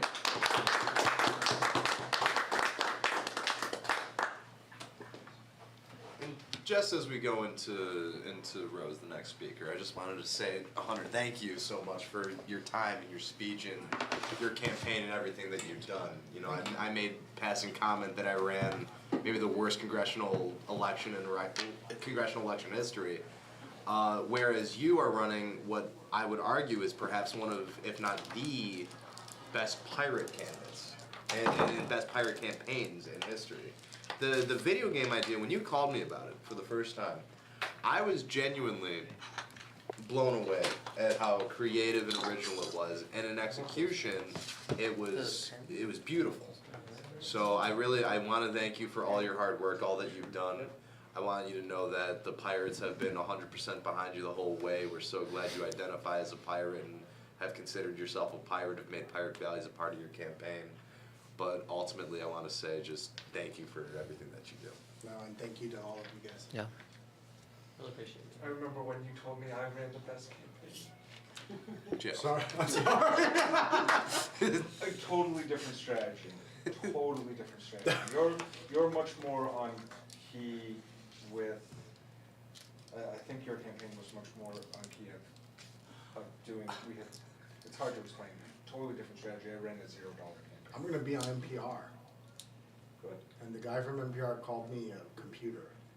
And I'm like, I don't know if I should be offended or not. He said, yeah, we got their attention, and I've done 5 hours with them, so. And for what it's worth, and I'm sorry, Rose, I'm gonna not interrupt you anymore. This is the last thing I'm gonna say. But one of the things about the Pirate Party that I've always loved is that the more local you get, the more localized your Pirate Party gets. Joe ran a perfect pirate campaign for Massachusetts Pirate. I would go as far as saying regionally, this is like you did a flawless campaign, just as for Nevada Pirate, this is like, or Nevada, it's Nevada, Thank you, I'm sorry. thank you. Well, This is, I would say you're much more key. Who I was going against was the incumbent of a democratic state, and we're so wasteful in this state. And she blew more money on her campaign going against me than most people are making in our state. And she is literally the incumbent. Her husband is absolutely a rich real estate tycoon, and she just has money like rolling in money. And so my whole argument was, I can get a solid base without spending a single dollar except for my website. And I just knocked on doors. I didn't even buy any of this. Knocked on doors and just talked to people.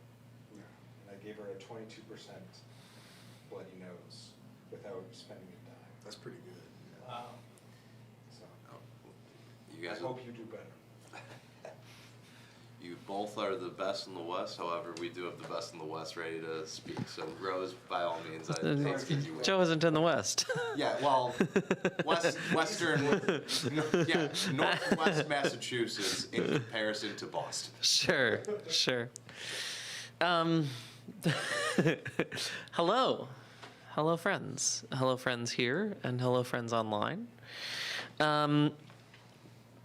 I'm here to talk today with you all a little bit about just some of the learnings that I've found in my own work, but also in reading and understanding the history of both anarchist and pirate organization and organization methods, and hopefully a few things to think about as we continue to go forward into the next 20 years.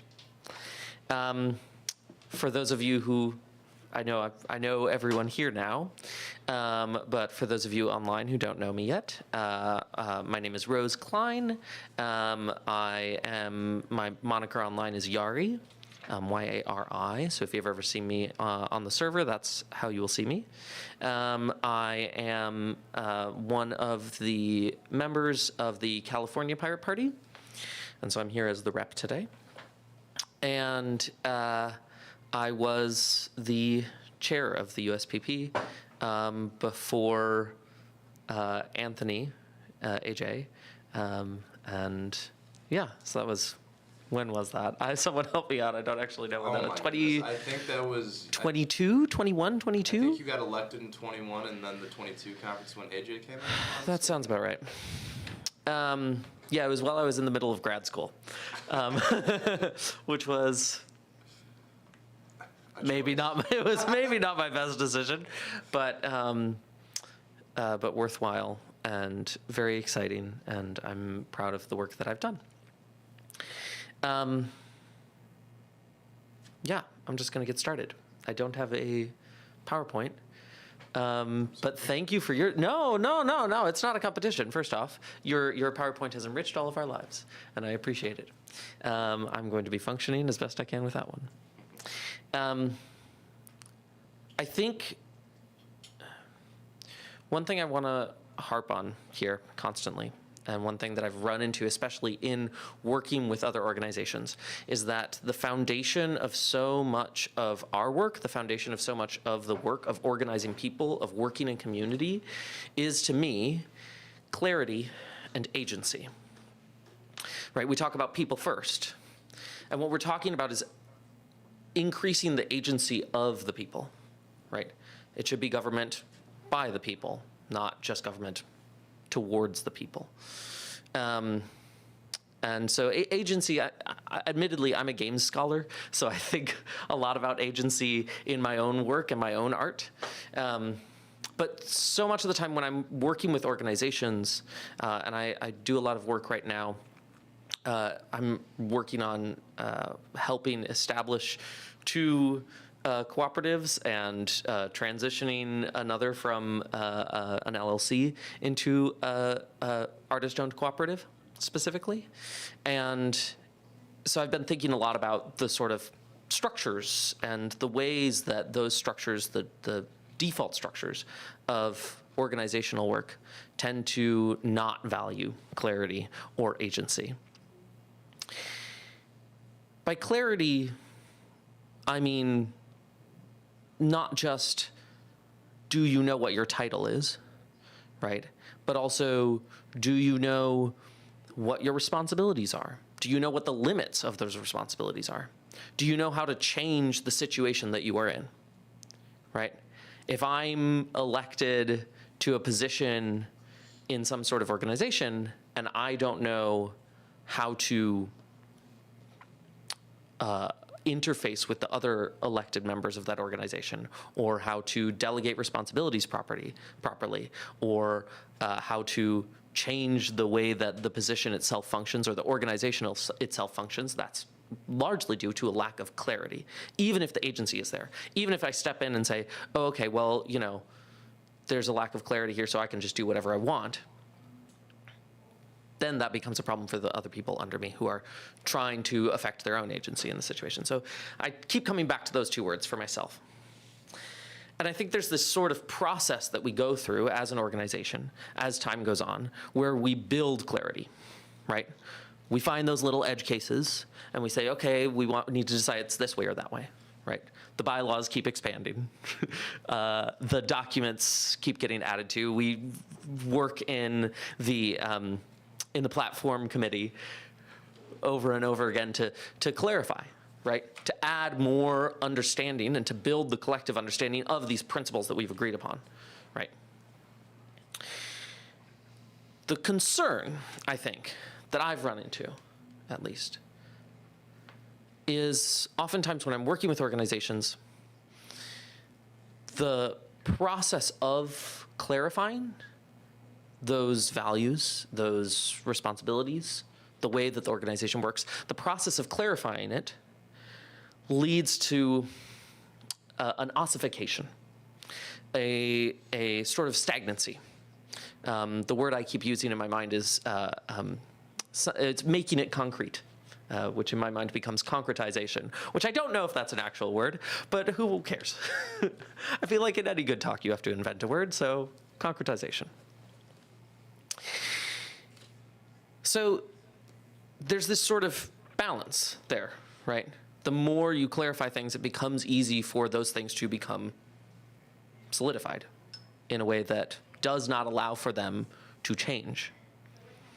And that could be a problem, because I know, right, the people who made the LLC that I inherited were doing their best. They were doing what they thought was right at the moment for the organization at that time, right? Same with when I became chair of the USPP. I was like, the people who went before me did their best. And they did, a lot of them, really incredible work. Not Joe. I kid.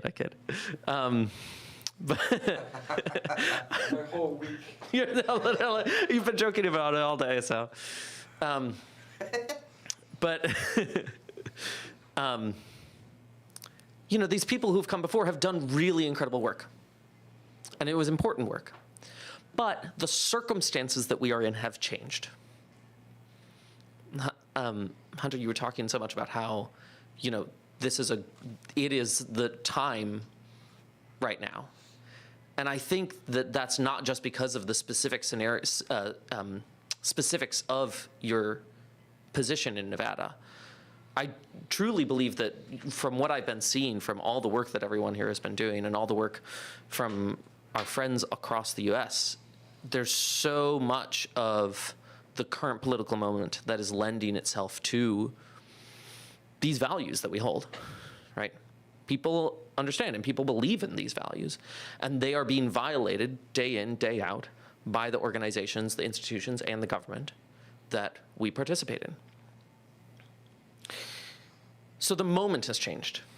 The situation around us has changed. And when that situation changes, it means that even if these people who came before us did the best work that they possibly could, they could not have necessarily predicted the situation that we are in right now. And I think this is true of the US Pirate Party. I think this is true of every organization. So we have to make sure, then, that the work of clarifying the organization, the values that we have, the people and the roles who are in it, does not lead us to being just the same forever. Because otherwise we cannot adapt to the situation as it evolves and unfolds. One of the things I've noticed so often in my work is that as an organization gains more momentum, as it clarifies and locks in a lot of these processes, even the act of doing that itself over time leads to that organization abandoning some of the more radical elements of its core values in the process of appealing to more people, in the process of just discovering the nuance in them, maybe. And some of that can be good. Some of that can be, we learned new things and we're changing our values to align with that. But so often that is an abandoning, right? It is a stepping back. It is working towards the least common denominator. Our goal as pirates, as individuals within a system, to me, and I know some would disagree about the wording on this, but to me, our goal is nothing less than the complete and utter abolition of systems of oppression. No safe harbor for the enemies of liberty. It's a good book. You should check it out. No safe harbor. And that means that these values that we have mapped our organization to and our lives to are an expression of that goal, an expression of that wish, that we are working towards that, and we've chosen this path to work towards that, which is good. You need a path, right? The thing is, we are in these systems of oppression, right? And our actions are part of them. Okay, so how do we fight against that? Well, in a lot of ways, I've seen so many of the anarchist organizations that I work with. Small groups, ad hoc groups, organizational, working committees, the DSA, goodness knows. They, time and again, try to sort of defend themselves against the tide of the status quo by policing the cultural interactions of the people talking in the group. This is the sort of, we're having a conversation in the platform committee and then someone says something and I go, okay, but do you really mean that? Or maybe you should word it this way because we want to, and yes, that work is useful, right? The building of the understanding, the curiosity towards it. But at the same time, that cannot be our main task, right? The making sure that we're all being perfect advocates of liberty. We're never going to be. We are part of a culture that is against liberty, right? you know, notwithstanding the colonialist empire that we live in, right? But like even just on the daily level, there's so much of the circumstances of this place that are arranged against the liberties that we seek for each other. Okay. So if we cannot simply go, we're gonna try and be perfect, staunch defenders of liberty in every interaction with ourselves and with each other, and by, you know, if we can't be paragons of liberty and build the better world that way, how do we do it? We find the weak point, right? And that's what we've been doing, or trying to do. We find the weak point in the electoral system, in the governmental system. So often, I think we've all kind of collectively learned as an organization over the past 5 or 10 years, that is contesting the uncontested. That is finding those elections, those moments where, you know, we have someone like Diane, right? Where you have someone who is running for office and no one is stepping up to the plate. And the person who's running for office or is an incumbent in office, you know, does not care for value and liberty, does not put people before government, before money, right? Before corporations. They don't put people first. So whether it's, you know, a specific measure on the ballot that was sponsored by one organization or something on the consent agenda, right? Showing up, taking up space, contesting the uncontested is, at least in my mind, the weak point that we have collectively chosen to poke at.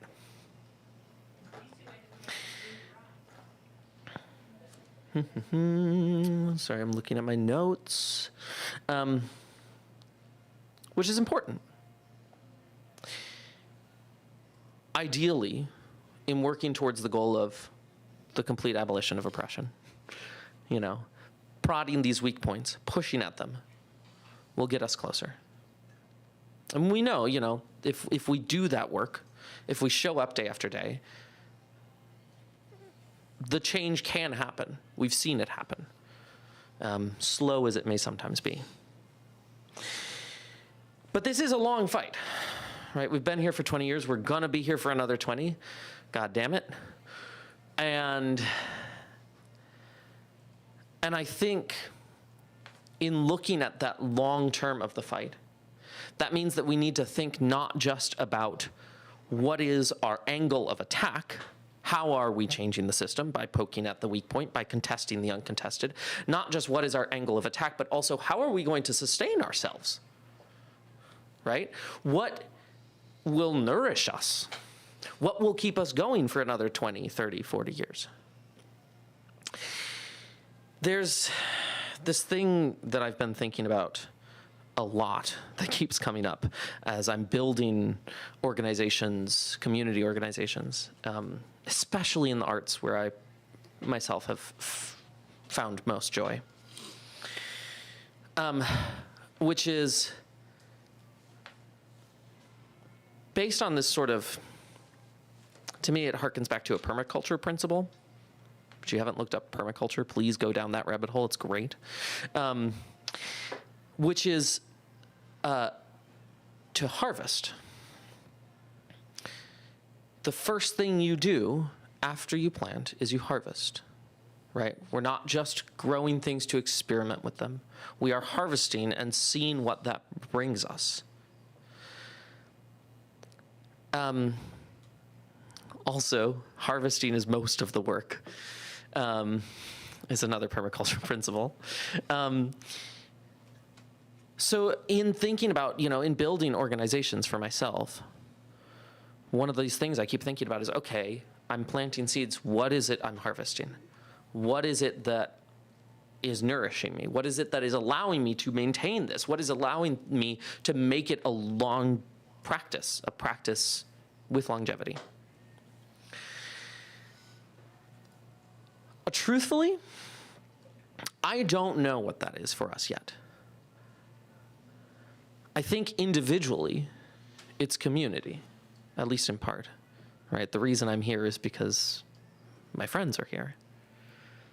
The reason I'm here is because I've built connections and I care about you. And I know that the work that we're doing, however long it is aligned with my values, with humanistic values, right?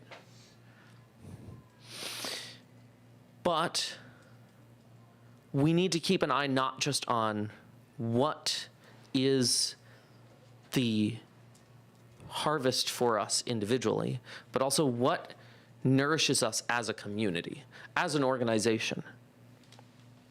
Maybe it's money, but I don't think so. Or I don't think it's just that. In the nonprofit and arts co-op sector that I'm working in, the thing that we keep talking about around this is aligning our financial incentives with our goals, right? An organization in which the financial incentives and the goals of their work are disaligned is just going to end up moving towards the financial incentives. The organization needs to survive, to maintain itself in the long term. And so in order to do that, if you get your money from selling tickets to this one particular experience, if you get your money from going around and getting grants, if you get your money from, then you end up just doing that. Even if that's not the thing that you set out to do, even if the goal that you have is incidental to that. And so the work, I think, before us, and this is me prodding the platform committee, the work, I think, before us, and for the next U.S. Pirate Board, that I would like us to seriously think about is this question of not necessarily financial incentives, but survival incentives, right? Because that includes financial. It can be other things too. What are our survival incentives?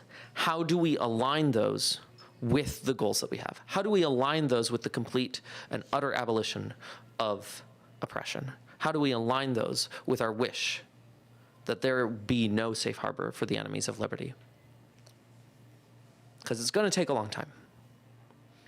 I'm excited to do that work with you, and I'm excited to find out how we build the organizational structures of agency and clarity to make that happen.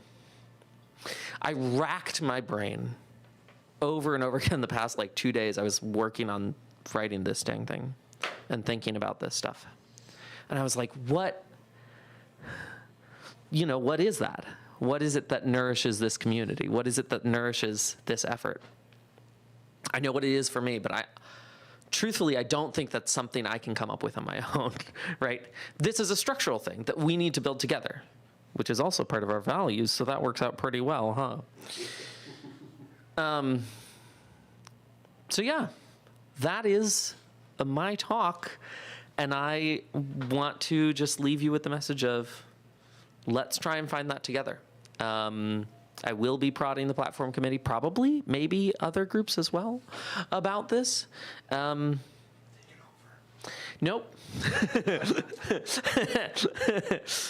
Nope, not right now. Maybe next year, we'll see. Because I didn't decide to do a PowerPoint, a lot of this was in the more vague terms, and I realize did not necessarily connect to directly the statistics or facts of the work that I am doing. So if you have any questions, I am happy to answer them even into the details of that, but that is it. Thank you. Thanks, my dear friend Mitch. Rose, I just had a question. First of all, thank you so much for taking the time and giving this presentation. Yeah, of for course. us. Fantastic as always. When you took over as Pirate Party captain, we established a second ago it was 2021, which would have meant 15 years of the Pirate Party. Yeah. Which means 5 years later, you still saw something in this party to stick around and say it's worth being here and it's worth being around. Yeah. So how do you get that. Not to say that any organization owes it to its volunteers to say, you need to believe in us, and here's the reason why. But what is it that kept you around?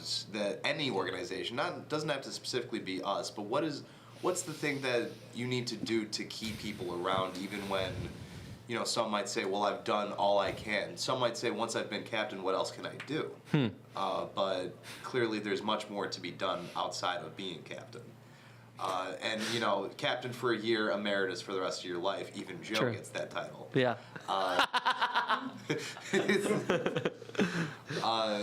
All that to say, what is it about this organization, any organization, that despite, hardships, trials, you still find enough passion to stick around and make this happen? Thank you for the question. I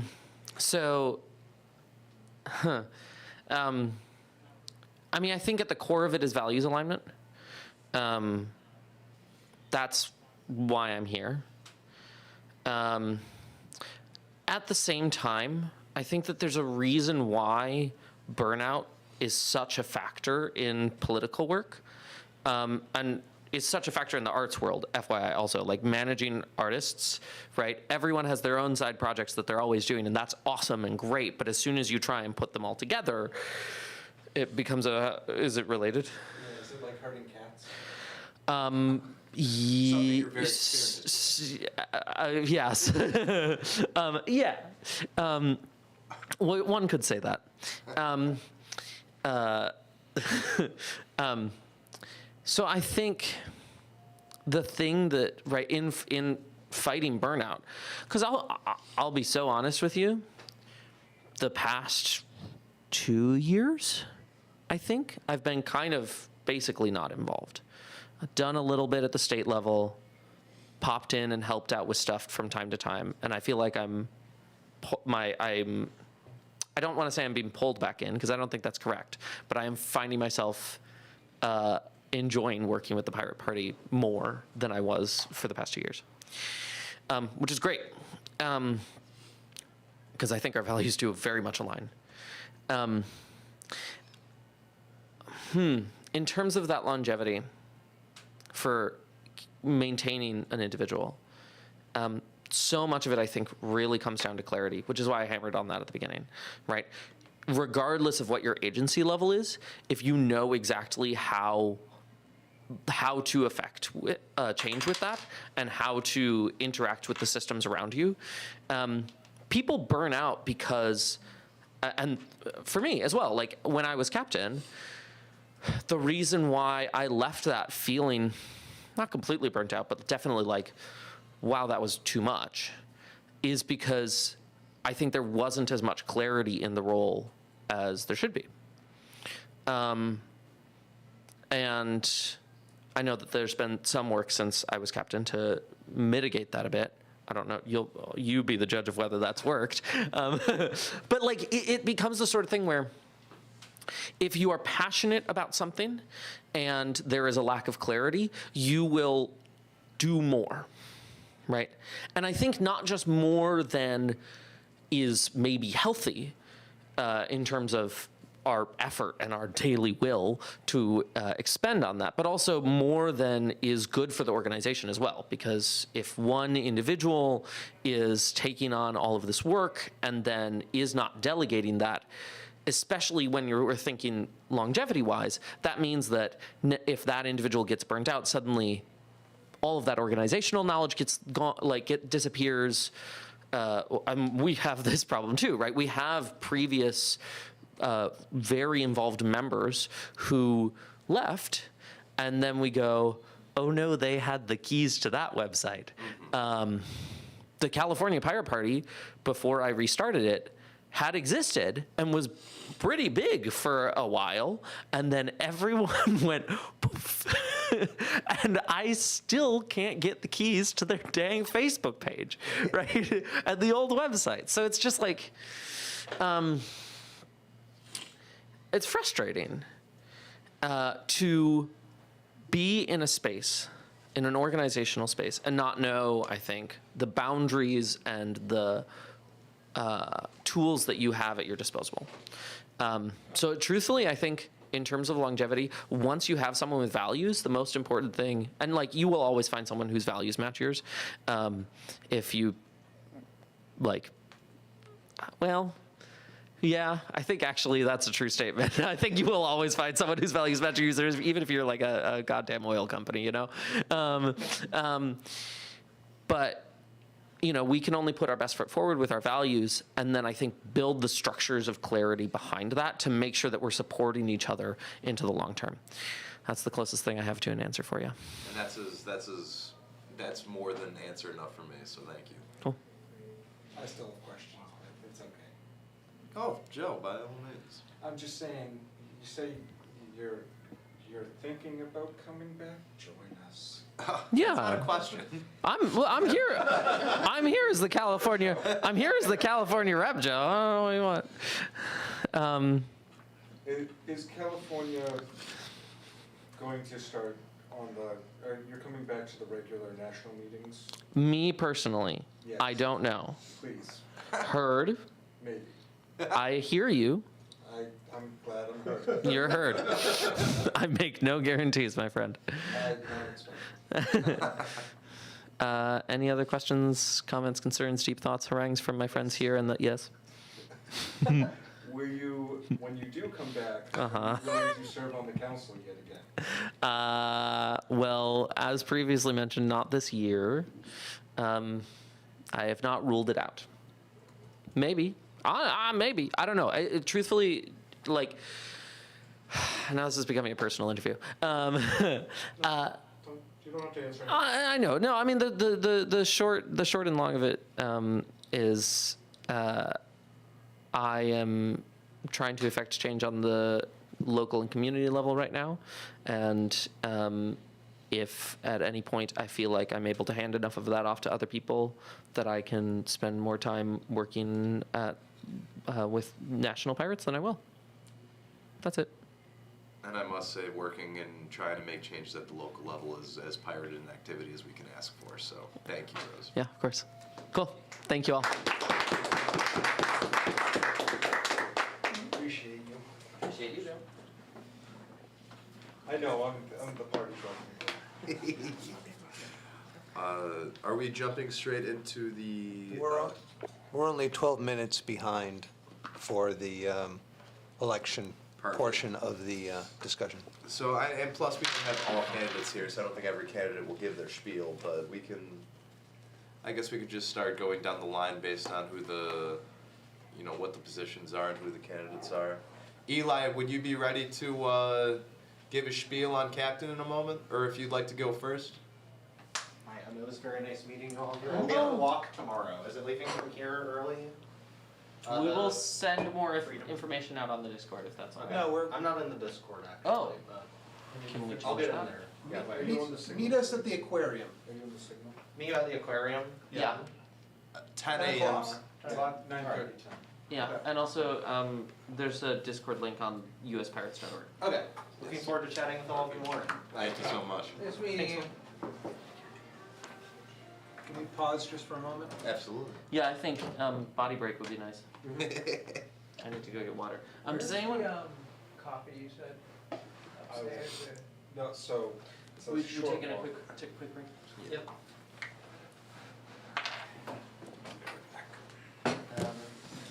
Hello, everyone that's still in the Jitsi. We're taking a quick break for our bodies. Please go get some water for yourself. Thank you.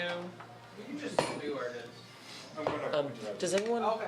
want water? Because I know where it is and it's in a weird spot. So, Does it come in the, I brought the cup with me. is the soda included in the room? I No, it's don't think $3. so. $3.50, I think. I'm gonna just buy $3.50 some. for a can or $4 for the bottle. That's what I'm getting. I'm just gonna go It's a charge it can. to my room. I can do that here. Oh, you're nice.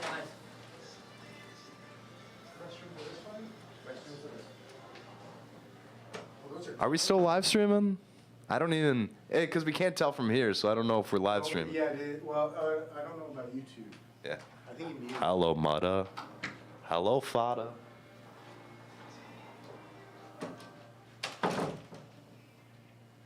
Alright, I think Are we live on YouTube as we speak?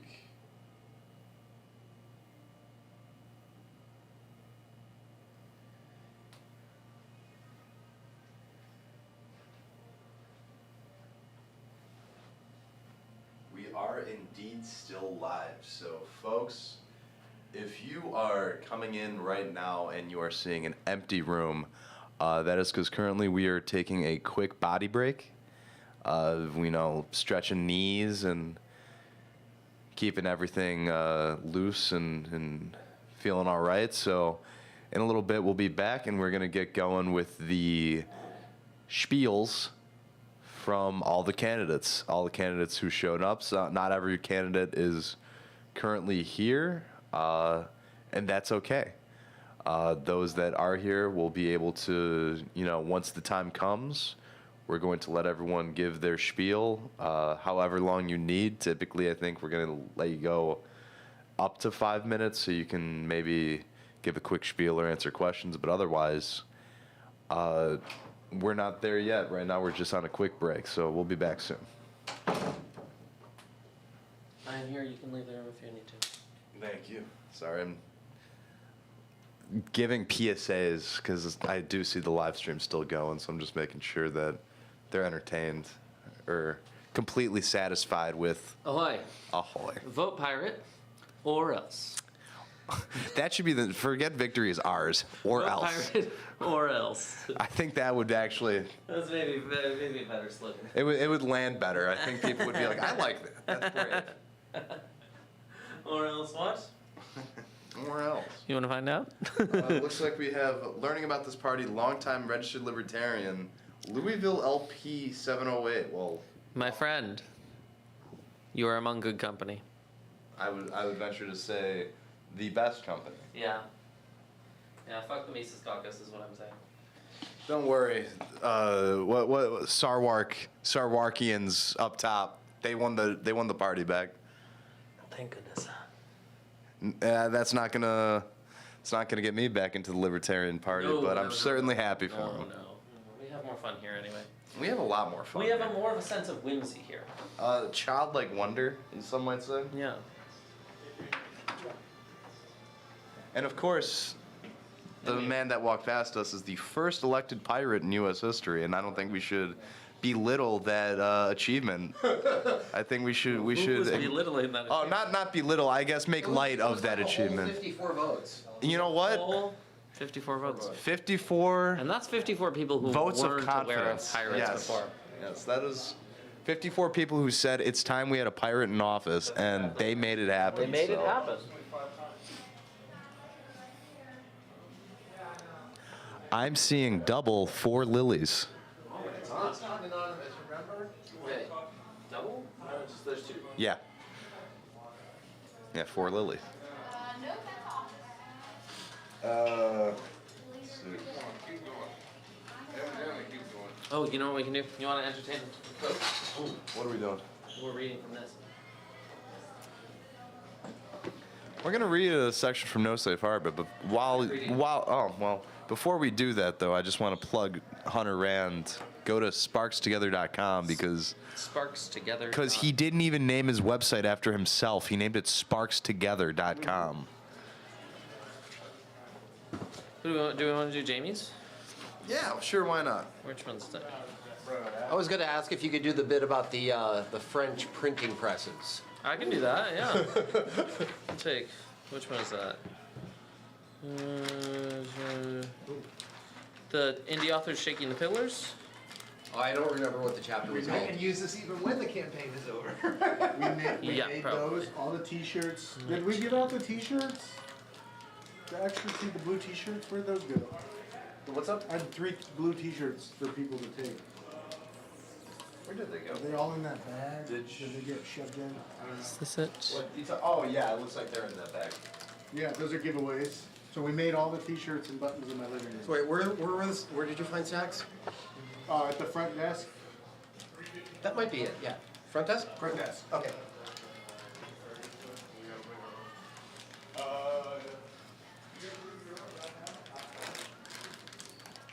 You know what I really like about this party? Besides like everything? Yeah. It's like we're the only ones who've ever put out a book. We're not the only ones, but like. I mean, the Greens did, to be honest. Well, That's how I found out about it. There's only one green in my whole district.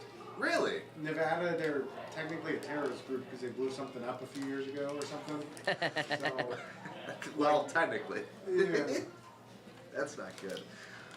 We do not support terrorism in the United States Pirate Party, just to be abundantly clear. I don't feel like I need to make that disclaimer, but since it was mentioned, I just feel like, you know, we are political pirates, not seafaring. Define terrorism.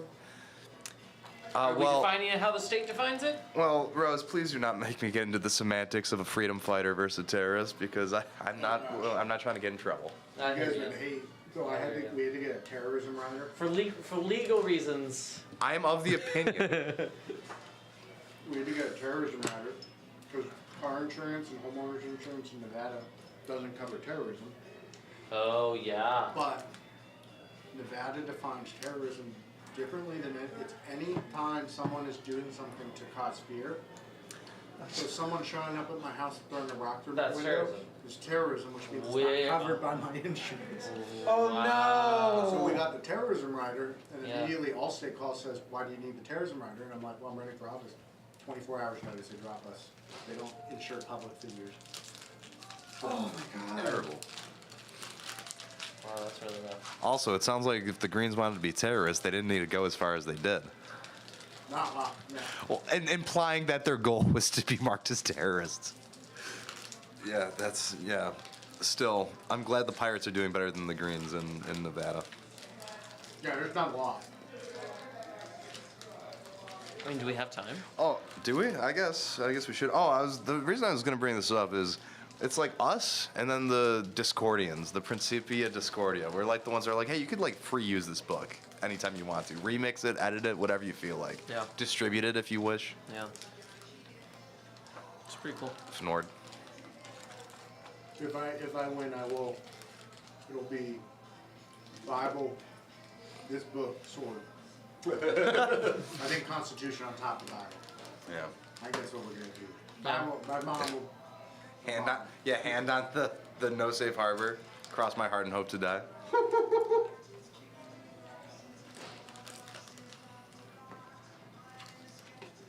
not sure.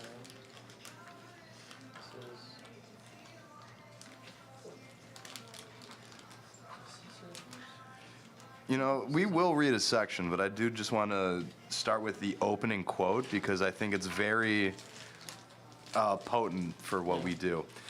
The only way to deal with an unfree world is to become so absolutely free that your very existence is an act of rebellion.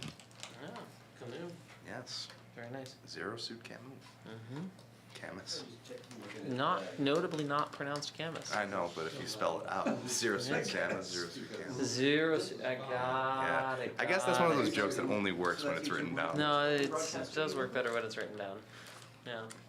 Me and my buddy were going back and forth on that. We got so bastardized it became Zero Suit Joe Camel. And we're like, it's so removed from the original That's not a joke. good part of the joke. It's so removed. It's not. To like someplace else. Do it. I can read it. Wait, Yeah, wait, by all where do we means. find that book? Where do we find this book, Jamie? Where do people find this book? Somewhere other than Amazon, but definitely So Amazon, there unfortunately. is a website. There's a complicated answer. Yeah, I know, sorry. There is a website that was pointed to a Blogspot website that I recently found has disappeared. Okay. So I'm gonna update the link probably to point to the link in archive.org where people can find it. Yeah. It's also on Amazon. It's on Amazon, but don't ever buy it off Amazon. Yeah, there's a link. Jeez, sorry. Yeah. It's the only place that publishes it to. Yeah. Sorry. No. Yeah. You're valid. If you want a physical copy, otherwise, archive.org.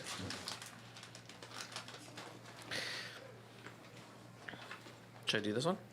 Yes, go. Okay.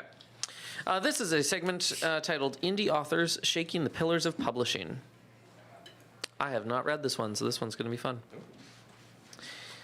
I haven't read a few of them. Wow, what? No, look, it's called transparency. Anyway. We as transparent as that can Yeah, possibly be. yeah. Well, I'll be honest with folks. All right. This is written by. We're doing this one. Is this one? Well, Steve page is that? suggested. I think this one. 19. Page 19? I was yeah. This is by Reagan Dandridge Desilets? I believe that'd be Desolé. Desolé. No, I don't, I'm guessing. Maybe. Okay. Over the last few years, the publishing world has begun to dramatically change. As with the music industry in recent times, people are beginning to no longer need large firms to get published. With the rise of the ebook and print-on-demand services, a writer can now circumvent the traditional system and release their work directly to the public themselves. Indie writers like John Locke, who have sold over 1 million ebooks this year without an agent or publisher, have really begun to raise some eyebrows.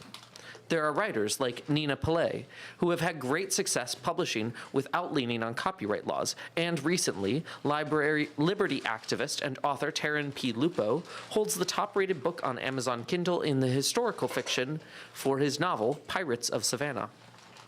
This kind of success was unheard of until just a few years ago. With all the available resources online for helping authors self-publish, as well as the ability to engage in social networking, these new authors are able to compete with the large publishing firms unlike ever before. There are a lot of methods to self-publish, but how difficult is it really? And what are some of the issues? And is this the one you were thinking of, Steve? No, but it's good. It is good. I'm like, I don't think it is, but you know what? It is good. I'm just not sure if it's the AFK. Okay, thanks, Blaze. Thanks, Liz. No, why not, right? Yeah, right. Okay, great. Good. There are a lot of methods to self-publish, but how difficult is it really, and what are some of the issues and risks and rewards of putting oneself out there? There isn't a right or wrong in this, as mentioned. There are very successful self-published authors, and there are others that don't make it so well. Some issues that can hamper an author are lack of editing, the wrong cover art, and improper formatting.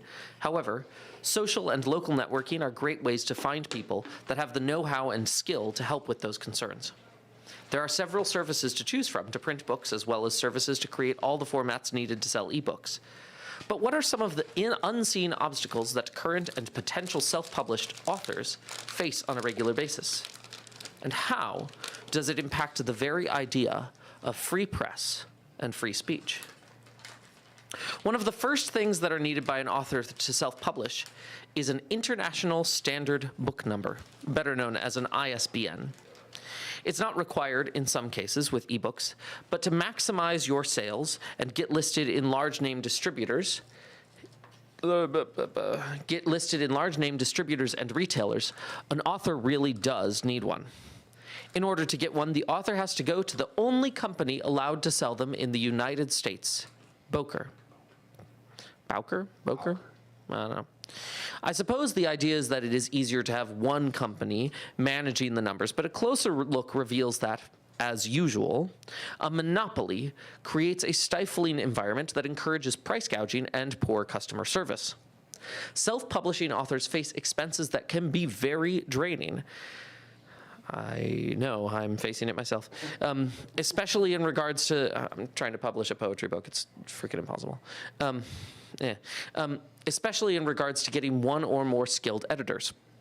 However, when the author goes to purchase an ISBN in preparation for publishing, they discover that one single number is $125. And to add to that, if the author intends to sell in print and in ebook forms, they will need 2 separate numbers for the same title. Granted, the more numbers one can buy at once, the lower the cost of each number, bulk discounts. But if someone has a hard time coming up with the money for a single number, then the idea of buying in bulk becomes daunting. In the world of self-publishing, one can get ISBNs relatively inexpensively from others that buy in bulk, such as the aforementioned printing and ebook companies online.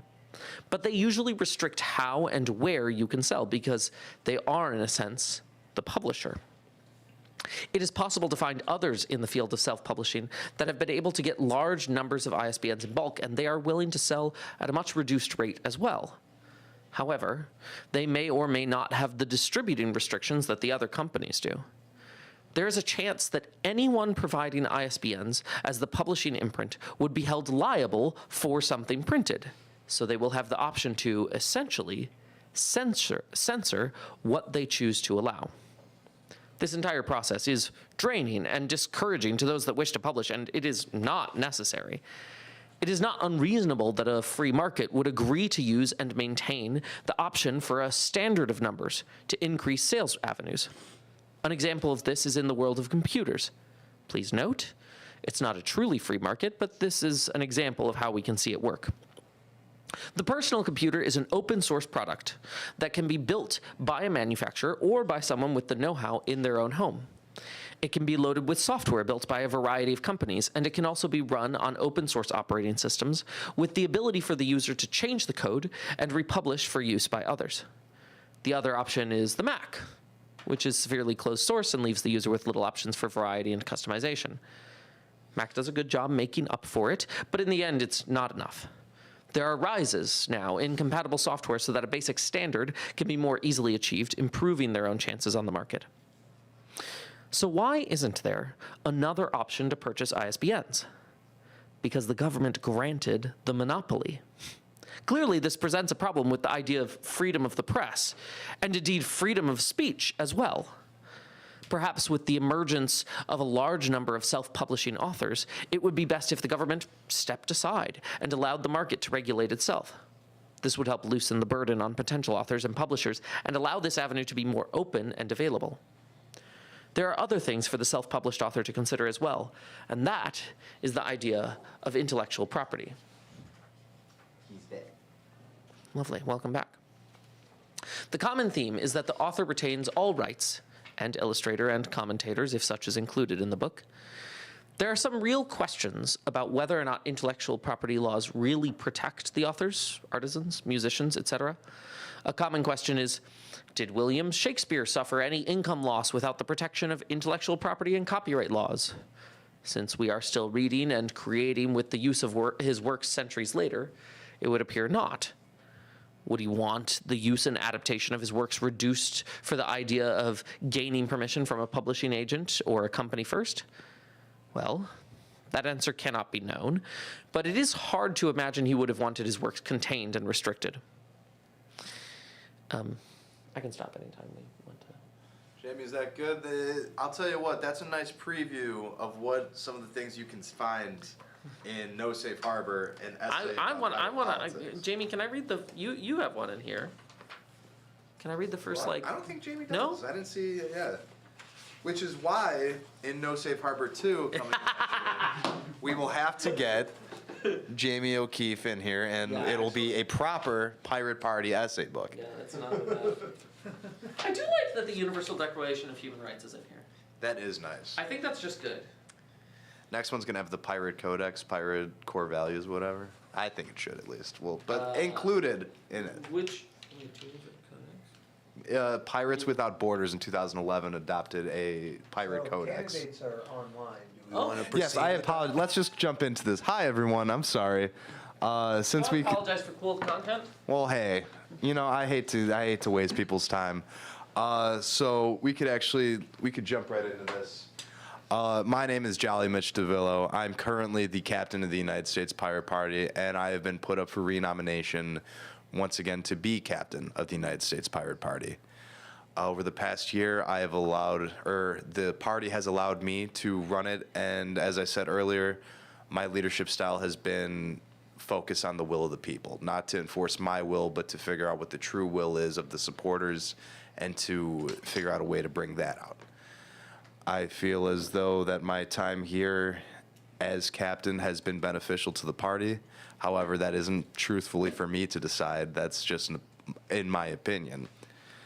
But ultimately, I think that should I be reelected to the captaincy, it is a nod to me, It is confirmation from the volunteers of this party that I'm doing a good job.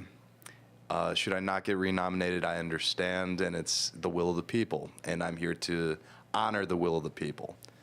But I, as captain, can tell you, I feel like we have a lot more work to do, and as captain, I have a lot more work to do with the Pirates. I feel as though my job is not done yet, and should you guys grant me another year, and should I, be granted that other year, I will continue to do my absolute best for you all and continue to make sure that the United States Pirate Party is one that every volunteer can look at and be proud of. And in terms of spiel and shtick, I think that's all I wanted to say. I can answer any questions if there were any. I have a question. Sure, Joe. From the second worst pirate captain ever to one of the best pirate captains ever. Who's, you know what, Joe? No, you Yeah. don't wanna know. Okay. I just want to say that I have enjoyed not having to be involved in at your level of politics for all this time and giving me the time to handle my business. In the next year, what do you want to see happen with the Pirate Party if we continue under your leadership? Well, for sure, going into the next year, as any one of you who are politically involved would know, and if you're here, there's no chance you're not politically involved, it's a midterm year. And while whoever's been running for office this year, it's probably already set in stone, the 2026 candidates are going to be the 2026 candidates. Moving towards 2027 and 2028 being a presidential year, meaning that's going to be a election cycle many people will have eyes on and many people will show up to the polls for. We can only hope that our growth can continue and get to the point that by 2028, we provide a proper party with proper candidates that can scare the incumbents at least and win at most. I truly believe that what we have in this party is something special, that we've been building something special up to this point.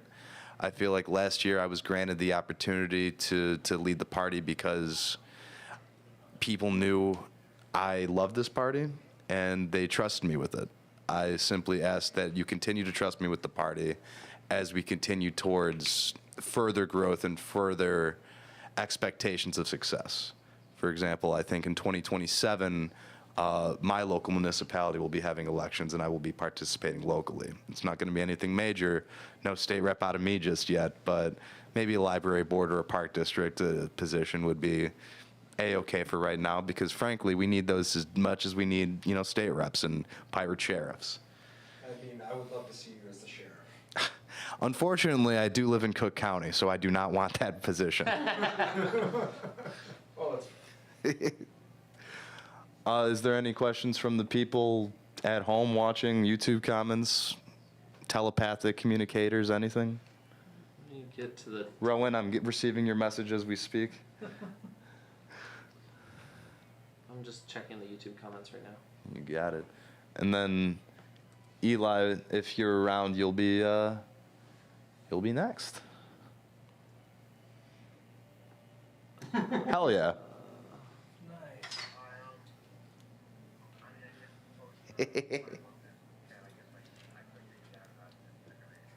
I hear someone speaking. Is there a question being asked right now? That's one moment, we need to turn you up. It's coming through the phone. oh yeah. Here, I'm sorry. So I have my phone next to my ear. I'll be able to hear your question now. Could you repeat the question?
Well, just to cover a few things that I heard you mention and a few things that I wanted to cover.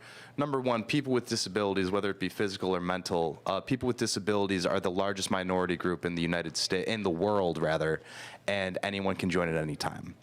And to say that I'm sorry, to not stand with people with disabilities and to not understand their plight and the oftentimes, you know, an unexpected scenario that would lead them into the situation. No one deserves to have less rights because of something that was out of their control.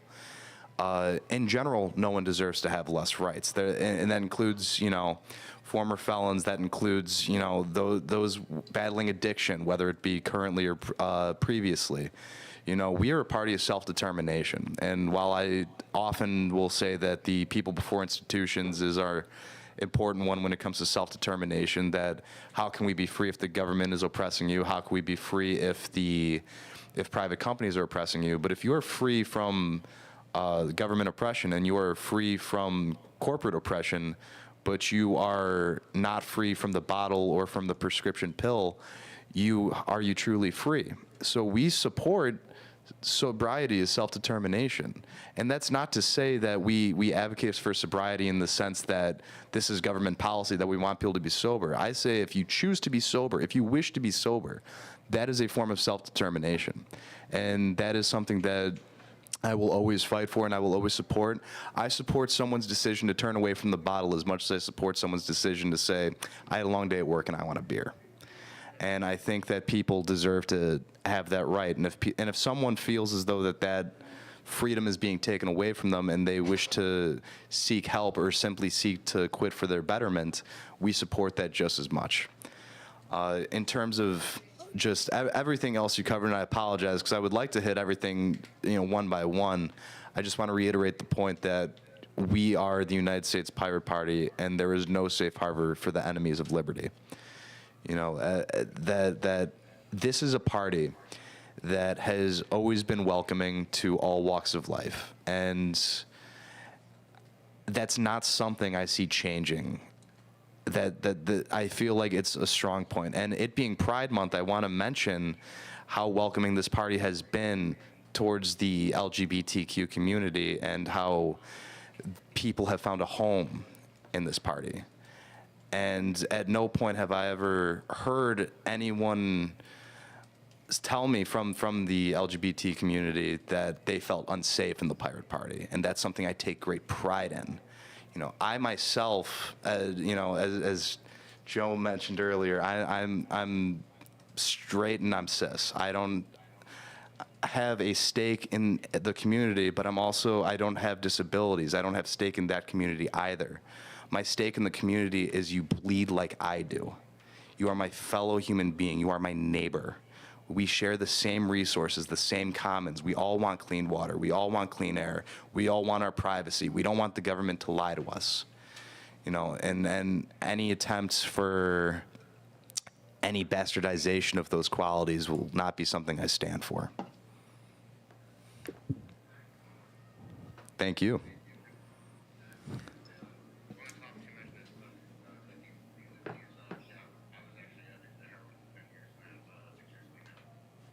Congratulations. That is fantastic news. But if there's no other questions, I do want to present my time to Eli, who is my fellow candidate for captain. So Eli, if you're there, I want to present the floor. The floor is yours. All right. So I'll be as quick as possible. I currently are nominated for a number of offices within the party. I believe 4 or 5. Part of that is just because I don't want anyone to be handed an election. There are a number of candidates where they are better suited to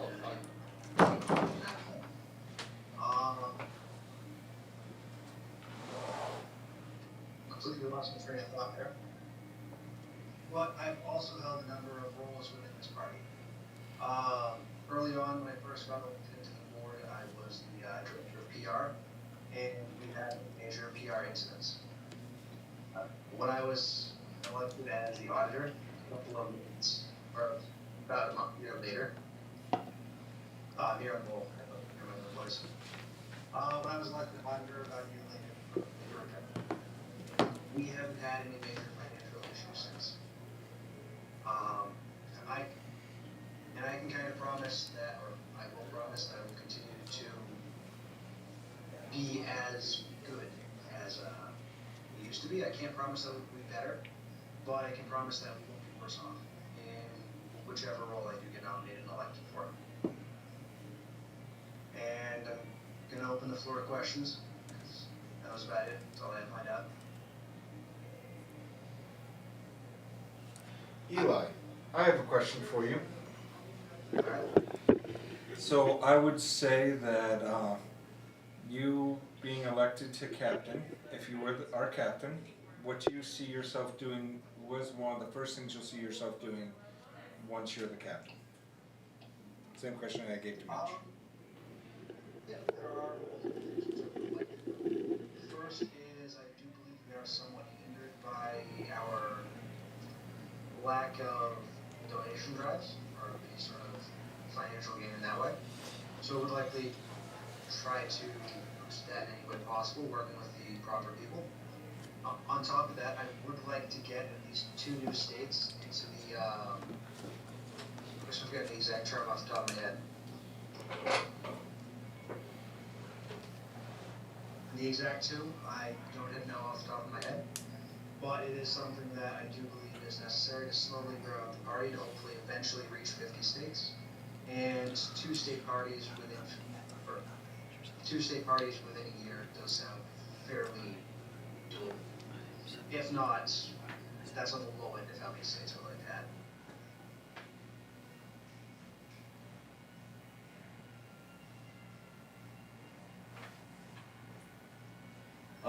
Eli, I have a follow-up question.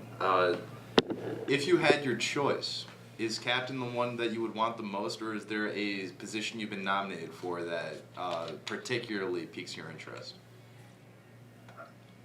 If I had to choose, I would prefer to stay the auditor, but I would not reject an election from any office. Right on. Thank you.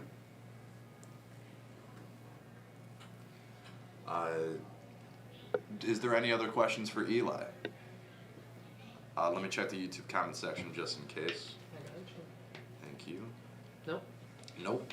In that case, I would, I think we can jump straight into the vice president or vice captain elections, which, since there's only one candidate who actually arrived for the conference, that would be Blaze. So Blaze, the floor is yours.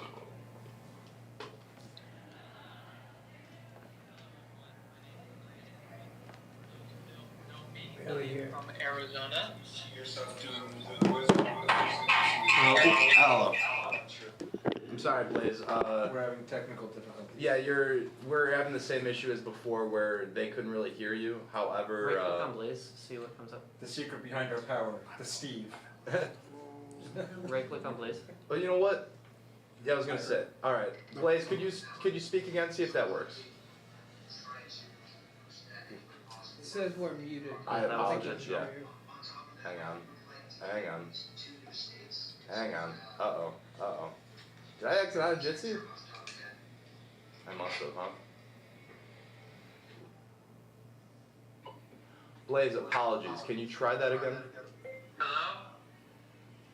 That works. Good. You're good to go. You can go ahead. Okay. Can everybody hear me? Yes? Answer is Okay. yes. Thank you. Alright. Hello? Okay. My name, for those who don't know me, my name is Blaze Henry. I am the captain of the Arizona Pirate Party and also the current scribe of the United States Pirate Party until tomorrow or when the results come in. And I am nominated for vice chair, scribe again, and public relations director.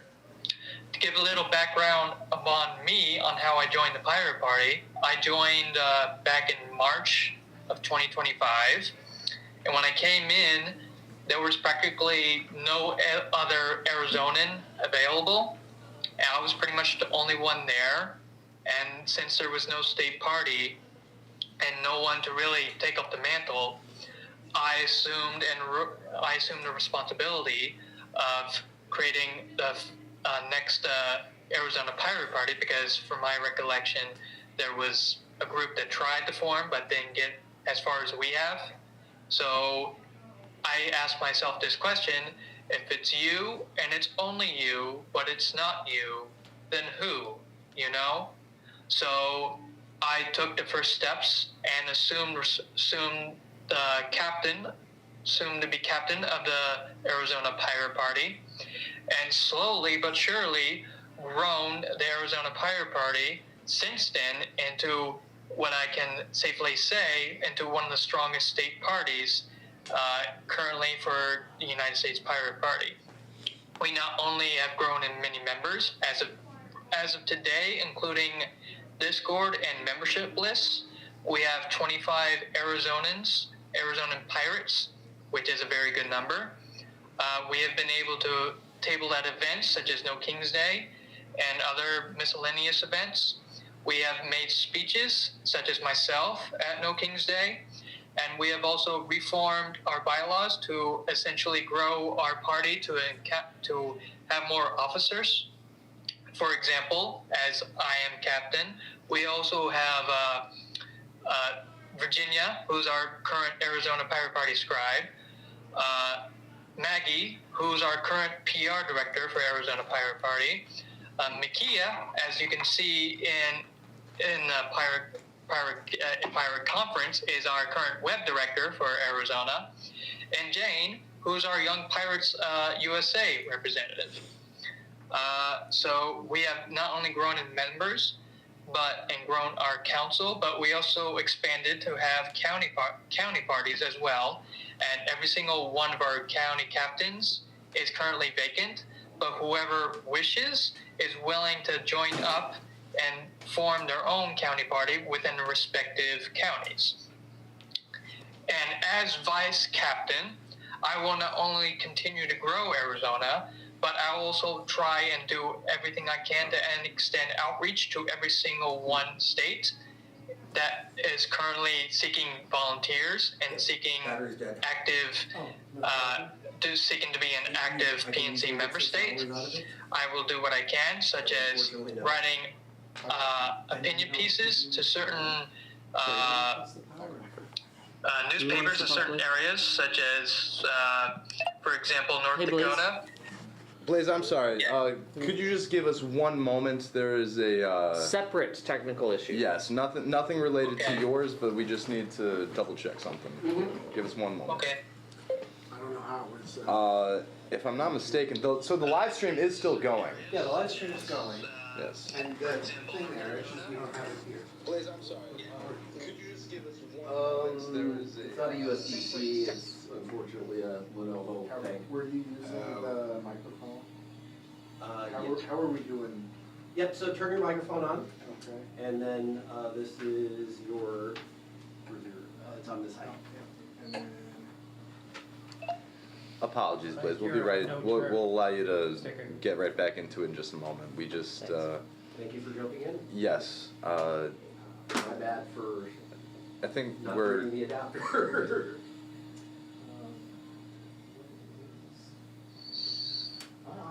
To the question really quick before we get back into Blaze, there are New York Pirates, including a very important New York Pirate. However, there is currently not an active New York Pirate Party PNC member.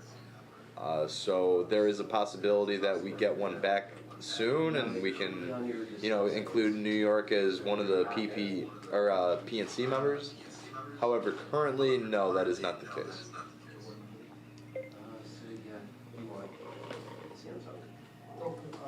there you go. Oh, no, yeah, okay. Okay. Oh, thanks. Yes, to Wanda's point, they do have a Discord. But Blaze, I believe you are free to start up again. Okay.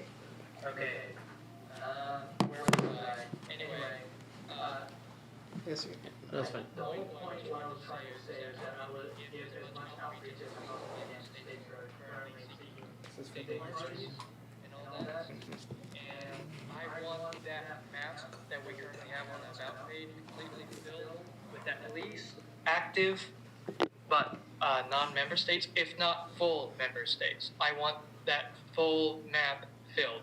I know that's a lot to ask in a year, but I believe we can do it. I really do.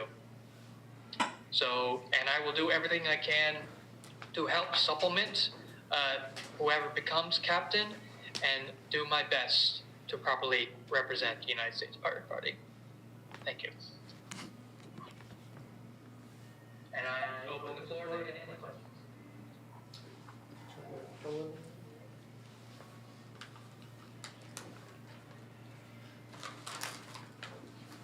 So, real quick, what is the first thing that you think you will be doing?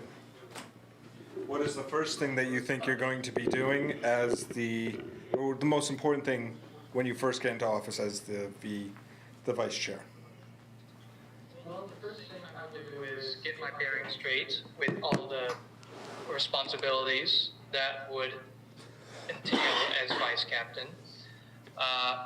But beyond that, the first thing I would do is coordinate with Mitch on ways to expand our outreach to such states, such as writing opinion pieces to any newspapers in the areas just to get some exposure, or sending ways to have ads, not necessarily paid, but some sort of exposure in some sort of way to each state because at the end of the day, we need to have every single state filled. And the only way to do that is to expand our outreach and exposure to such states. So we need to figure out ways to expand our outreach without necessarily having to expend too much to expand our outreach. Right on. That's fair. Any other questions? You know what, Blaze, I have a question. You have only one opponent, and that is the 2024 the 2024 presidential endorsee of the United States Pirate Party, one Vermin Supreme. Now, you are here and Vermin is not. However, voters at home may still see Vermin's name and, get a good chuckle out of it and maybe want to vote for Vermin just on name value alone. How do you display... can you guys hear me? I don't think they can. Blaze, I'm sorry. I believe I was speaking without you being able to hear me. I could not hear you. I'm sorry. No, yeah. Well, I'm sorry because I should have realized that you didn't hear me. So the question I asked was, Vermin Supreme is currently your opponent for the vice chair nomination. You are here, Vermin is not. However, one of the key things that I should note is that people may see Vermin's name and immediately say, this is funny, this is familiar, I want to vote Vermin. Those who have been paying attention to the Pirate Party know how much work that you've been put into the Pirate Party. But what do you say to the voters who may not have been following you to such an extent and may choose Vermin off of name value alone? Are you asking how I would respond, or? I guess what do you say to people who may not know what you've done because they haven't been, I don't want to say haven't been observing or aware of the Pirate Party, but you are going up against name value. So what do you say to people who may see Vermin's name and may want to vote for Vermin just because he's Vermin? Well, all I will say is that I deeply care about this party and I do feel like in a certain way to grow as a party, we cannot just, vote based on name value. We need to start actively seeking candidates who actually put in the work and help this party grow to be where it needs to be. And as completely and utterly respectful to Vermin, he's not been here since the election of 24. He's not been present. He's not done anything to give us any sort of impression that he would be a good vice captain. So I will do everything I can, while Vermin is just accepted based on name value. And we all love him, but there's a difference between running for president as a nominee versus actually being a high-ranking member of the party.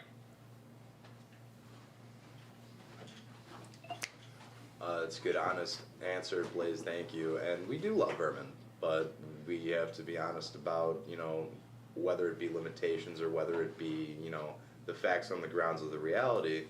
We appreciate you for being able to articulate such a thing, Blaze. So thank you. At the end of the day, he's just not available, and that's kind of necessary in any sort of member of. Absolutely. Thank you. Are there any other questions for Blaze? Are you proud to be a pirate? I didn't quite hear you. Can you speak up? Joseph Honorowski, our honorable pirate from Massachusetts, Captain Emeritus, asked, "Are you proud of being a pirate?" Absolutely, I am. Absolutely, I am. As you can tell from my outfit, I am. My friends is so much symbolism. I have a militia coat. I have a 18th century waistcoat. I have tricorn from Yorktown. I got a coffee from time. I also have a line that symbolizes our right to revolution. So I am 100% proud of being American. Right on. Thank you, Blaze. Checking the YouTube comment section just to confirm whether we do or don't have any more questions. None? In that case, I believe then, thank you, Blaze. We can go on to the next batch of candidates, which, from what I can tell, is Scribe. And the first person I can see, Blaze, you already did give your spiel, so if you want to give a separate comment for Scribe, you may. If you feel you've said enough for it, you can also leave it there. By all means, floor is yours. When I joined Scribe, it was pretty much mine to begin with, because it was vacant for a long time because the previous Scribe person, I can't remember his name, but pretty much MIA, and I had to put in a lot of work just to get the meeting minutes back to where it was. Are they perfect?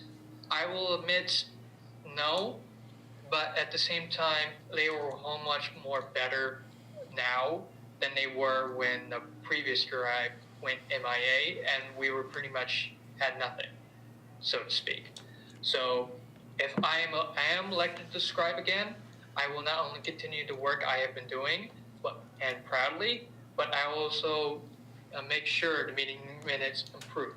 Because I know there's a whole lot more to improvement, and there's a whole lot more I can improve on. I know I'm not perfect, but I will do everything I can because to better improve my skills as Scribe. If elected, of course. Thank you, Blaze. Are there any questions for Blaze regarding the Scribe position? Yes. Which one do you prefer? Joe asked, which do you prefer? Would you prefer, based on the two that have been presented so far, would you prefer vice chair, or would you prefer to be Scribe again? I would prefer to be vice chair. Good, honest answer. We appreciate you, Blaze. Thank you. If there are no other questions for Blaze, we can jump into the next candidate, which I have listed here as Lily. So Lily, who is currently co-chair of Young Pirates USA. Lily, if you have the microphone available, you do have the floor. I don't want to take up too much time. I'm currently co-captain of Young Pirates USA, and I've been active with the party since around December. Haven't been here too long, but I feel like I could do a good job taking notes on the meetings and making sure that the minutes are up to date so we can go back into them. I've looked a lot through the wiki, and there's been a whole lot of problems in the past for taking minutes, so I think I could do a decent job at it. Thank you, Lily. Is there any questions?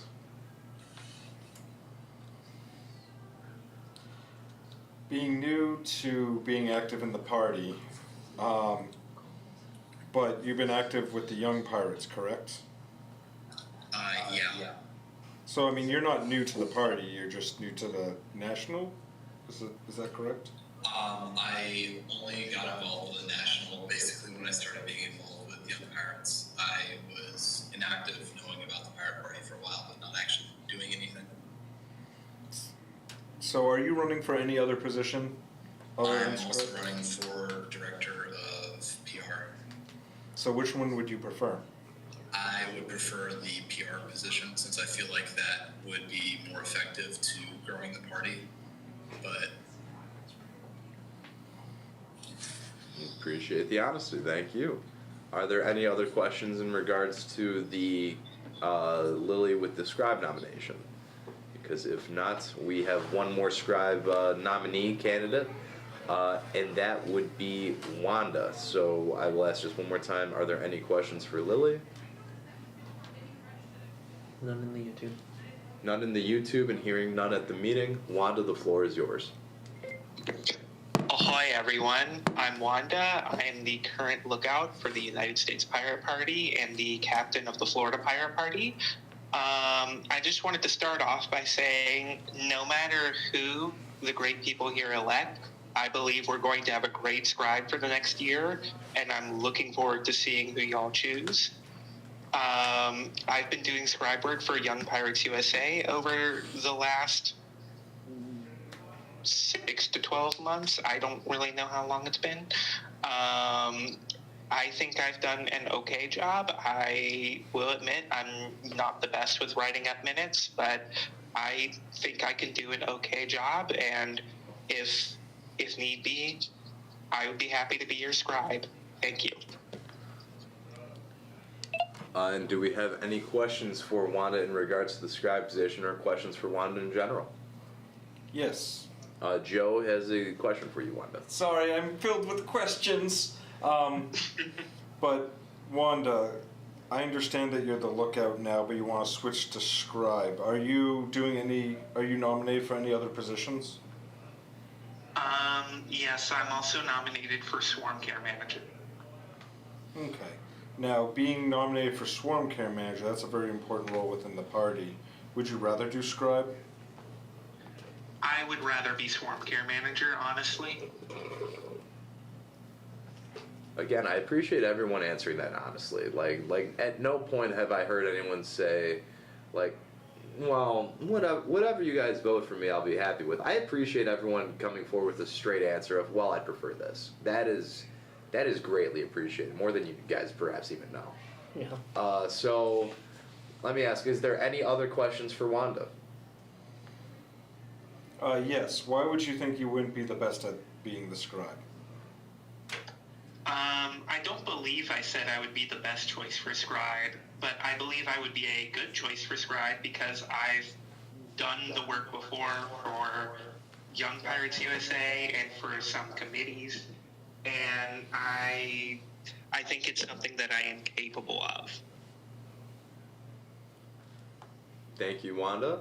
Are there any other questions? Because if not, we will jump into the next position. Any YouTube comments, questions? None. Hearing none and seeing none, we will jump into the next one, which is Quartermaster, aka the Treasurer.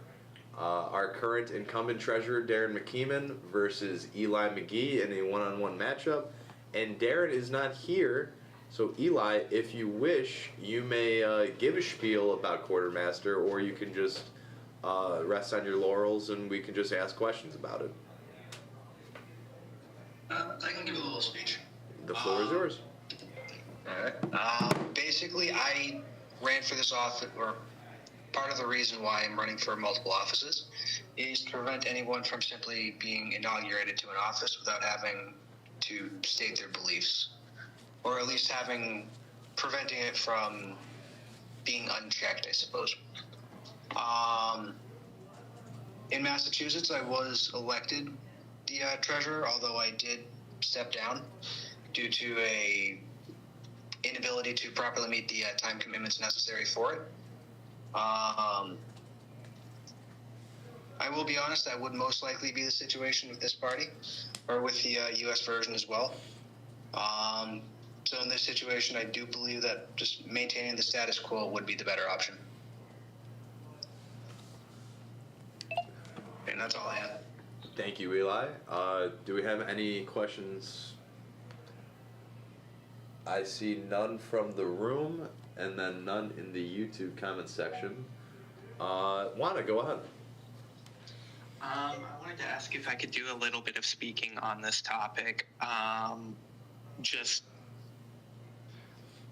to get my thoughts on quartermaster out there.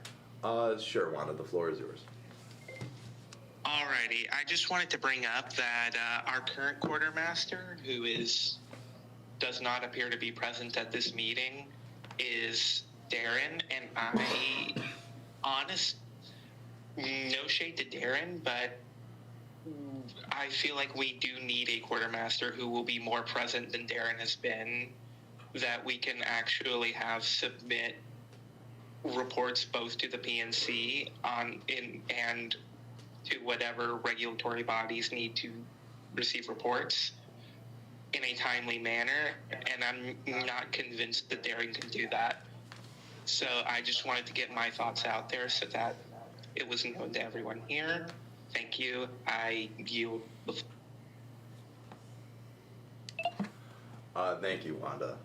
Now, if Darren does happen to show up, I will permit him to give a spiel, but otherwise, since he's not here and since Eli's given his spiel, and since I hear no other questions, we will move into the lookout position. We have 3 nominees for lookout. Unfortunately, 2 of these nominees are currently not present.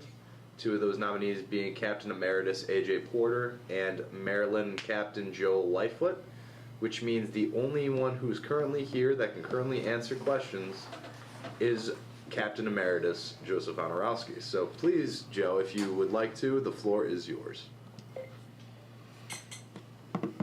Loosen, raise, then tighten. How do screws work? It's not just a screw, it's a clutch. Obviously, I don't take myself very seriously, but I've been a part of this party, sometimes against people's will. But I've been a part of this party, whether you like me or not, and my whole campaign was run based off of, if you want to annoy your legislator... Joe, I apologize. I realize that I need to be the live mic, so I'm going to ask you to start that from the beginning. Hi, so I'm a little louder so that make sure you guys at home can hear me, but I've been a part of this party, and I often joke about how I'm the unwanted party member, because I get voted out, I get voted in, I get voted out. In fact, my whole campaign running for election is, hey, you want to annoy your legislators? Vote me in, because I will go and annoy them on Capitol Hill. But I mean, I've been a part of this party for a long time. I've helped shape quite a bit of it, and the lookout position never became exactly what I had envisioned, because it was designed to be a pressure release valve off of the top and take certain responsibilities. And I think that one of the things is, one, I'm showing up, and ever since I got nominated to the position, I started showing up to the meetings, I started making my voice heard again, and I know that I am a bit much at times. I'm hard to read. I make jokes at inappropriate times, but I do care. And I do care where we're going and what we're doing. And I don't look at myself as a politician. I look at myself as a statesperson. I am not in doing any of this because I want to do it for my own personal benefit. I want it to benefit us all for generations to come. And I see that in the Pirate Party, that we can be something great. The Pirate Party has helped me define my own beliefs, my own policies as I've run for office, and I think that in the lookout position, I can help really define a couple of errors I see even now to this day with some of the bylaws, and I really want to mold the lookout position to be what I originally intended, which is to help states become better, take the burden off of the vice captain and the captain, and really define what swarm care does, and just be there as a voice to help guide people who will come for the years after. So that being said, I want to be here to help you, and I will be here to help you anyways, but in this particular role, I want to make sure that there's no states fighting each other, there's no headbutting, but mostly I want to make sure the states feel supported in what they're doing. And that's really what the lookout position to me was supposed to be about. Putting it on Swarm Care. Swarm Care was supposed to be out organization from what I remember. Lookout was the inner, but it's all been put on the vice captain and the captain. So, and they're trying to run the whole organization. So, that being said, I want to make this party do what we're trying to do and take some of the burden off. So, any questions?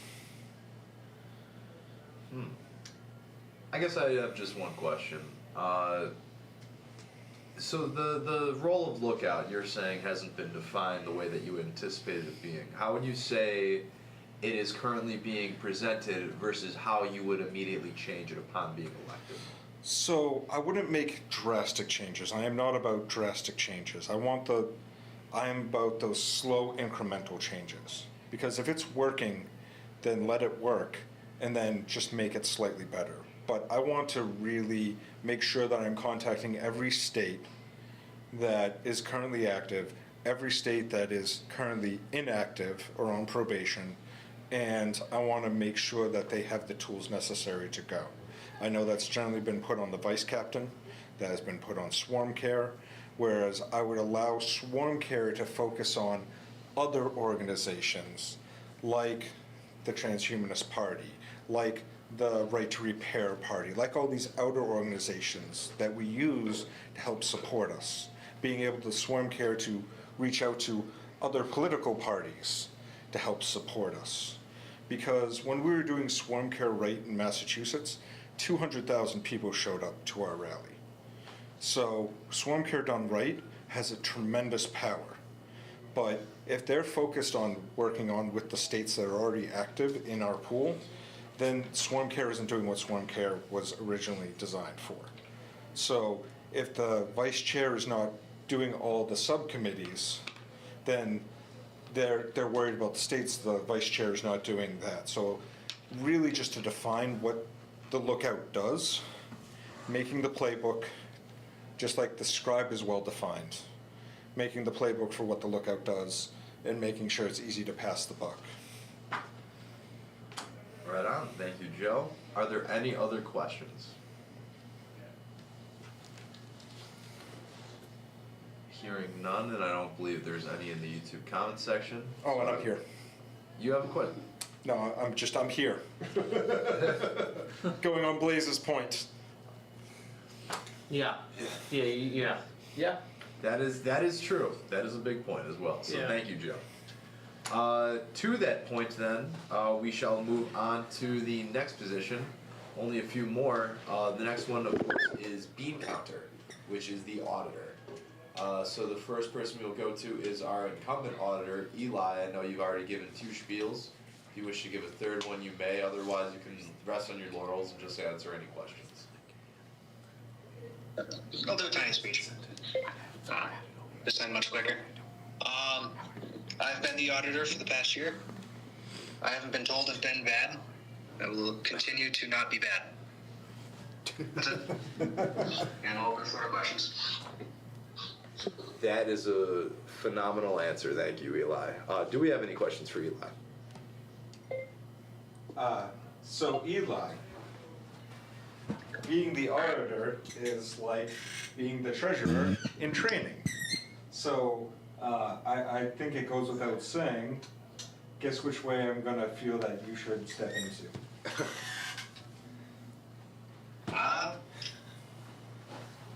You're like half the words you were saying. Yeah, let the record show that actually wasn't a question. The statement was auditor. In Joe's opinion, auditor is a treasurer in training position, so he believes the natural progression is, well, you could put 2 and 2 together. But regardless, that is a statement. I don't know if you have any follow-up to that, but that is simply just a statement from Joe. I will ask now, did anyone have any other questions, or if Eli, if you wanted to answer that, but otherwise, if there's anything else, for Eli? I'll just leave it to the will of the people. That's an answer. Thank you. Well, then we can move on to the next candidate, since the second candidate, Joel Lightfoot, who is the captain of the Maryland Pirate Party, once again is not present. And I actually do not see the third candidate, Mars Bale. Now, Wanda, I don't know if, obviously, I don't believe that other people should speak for candidates on their candidacy. Do you know if Mars will be popping in, or if there's anything in regard? You're simply my point A to point B person. Do you know if Mars will be in? I jumped up and down and tried to get Mars's attention and did not hear back. So I think Mars might be asleep or where he doesn't have service. One of the two. That's fine. And if Mars does show up, much as I permitted, the same courtesy to Darren, and much as I permitted the same courtesy to Joel and AJ and Merman, if any of them show up, they'll have their chance for a spiel, but unfortunately they're not here right now, so we do have to move on. Which means we are moving on to Swarm Care Manager. There are two nominees, and that would be Eli and Wanda. Eli, for the fourth time, you have the choice. You can either spiel or Laurel. I'll Laurel this time. Fantastic. Any questions in regards to being Swarm Care Manager for Eli? There is none in the room presently, and I believe there are none in the YouTube comments section. Delayed by at least 30 seconds. Yeah, well, if they do answer, We can always come back to it. Yeah, so I would say there are no questions for Eli. Thank you, Eli. Second candidate for Swarm Care Manager is Wanda. Now, Wanda, you have the floor. Ahoy, I've already introduced myself. I'm running for Swarm Care Manager. This is work I've basically been doing for the last year and a half. I'll continue the work I've been doing, which is reaching out to prospective state parties, helping get them the resources they need, helping get them, helping guide them on the path to PNC membership or whatever they desire for their state party. I also plan to restore frequent outreach committee meetings if I'm elected Swarm Care Manager. Yeah, that's about it. I can take questions now if anyone has them. You already know you have a waiting question from one Joe Honorowski. So please, Joe, by all means, the floor is yours. So Wanda, in my vision for making Lookout more of a inward-focused position and Swarm Care a more outward-focused position, would it make sense that if you became the Swarm Care, you would focus more on the outreach committees and working with parties that are out of who we are and what we do, like the No Kings Party, the Right to Repair, all those? Or would you still want to be doing the inward-focused work with the states? I believe the best work I can be doing for the party is looking inward and helping the states. But if that's already being done, then I don't have a problem with doing outward focused stuff with the advice of the chair. Right on. Thank you, Wanda. And for what it's worth, the outreach that we've been doing towards outside parties has been successful, and I will say has largely been driven by three people, you of them being one of them, Wanda. So thank you for the work you have done. To your point, you have been acting as a Swarm Care Manager of sorts for the past year or so at least, so I just wanted to take the time to acknowledge that fact. We have only two more positions, and believe it or not, Eli, you have the floor again. You have the choice to rest on your laurels or give a speech, but it is for Director of the Online. I'll rest on my laurels again. And that is an honorable choice. Is there any questions?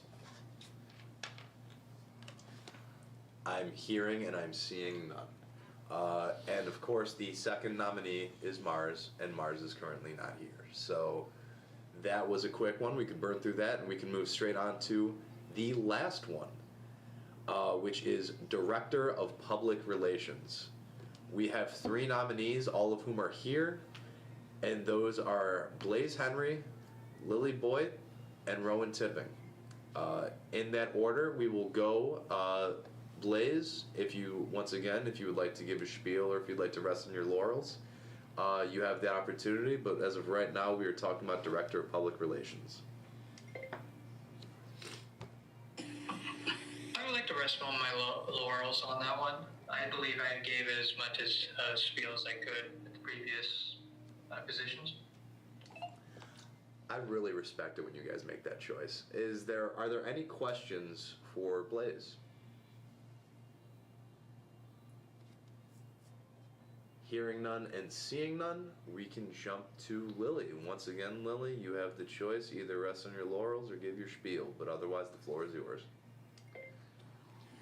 I just wanted to add a few things specifically about Director of Public Relations. I feel like it's important that we have a consistent social media presence that posts frequently, and that's something that has been lacking recently. I believe that PR director would be one area where that could be worked on and worked from. But, yeah. Right on, Lily, thank you. Are there any questions? Wanda, go ahead. I think Blaze is there. I have a question, and this really goes for both candidates, and I only just now thought of it. If elected to the position of PR director, what would y'all do about getting press committee restarted? You know what, Wanda? Could I actually, since that is a good question for all candidates, could I hold off on your question until Rowan gives his spiel, and that could be the first question we jump into? Sounds good to me. Thank you. Rowan, you don't have the choice to rest on your laurels. You have to introduce yourself. Please go ahead and I'm really pissed off about that. please go ahead and give your spiel, and then we will jump straight into Wanda's question first. Yeah. Okay, so first I just want to confirm that the connection is good. Can you It's not perfect. However, the station makes me think that. It's not perfect. However, we can maybe, if it gets too broken up, we will let you know about it. But right now, you seem. Yeah. Just go ahead, Rowan. We'll interrupt you if it's not good. Yeah. Okay. Well, the first point I wanted to make that is I've been a member of the party since about October 2021. I'm very prideful of our party and our image, and I think that, of course, being a director of PR implies a level of investment in maintaining, if not expanding or redefining said image to broaden our community and get more membership overall. Sorry, it's a little bit loud where I'm at. But I think I could do this role well because I understand what image is. I've been able to work on campaigns mainly for, well, not pirate candidates, I must be honest, because I was in college and I worked with college Democrats, but I still think that experience nonetheless is very valuable. Having been on campaign trails, having seen campaign material, seeing what the visuals are like, and seeing what sort of colors and cues and stuff like that get people engaged and involved. And I think also I want to touch on Lily's point that, that we do need to be more active on social media. We've not been as active. I think, furthermore, to expand on the point of social media, I think we need to work out templates that we can replicate over and over. To the extent that, like, when I say templates, I don't mean anything generic like cookie cutter, but I just mean there are themes you can have. Like, you can have a weekly policy post, like about like, what specific pirate policy do you want to talk about in detail and summarize. We can do little introductions of different national committee members or officers. That's what various groups do too, where you can get to know the different officers and candidates about, like, here's where I'm from, these are my favorite foods, this is my favorite sport, to kind of like humanize and connect with the national committee officers. I think I touched on all the points I went to.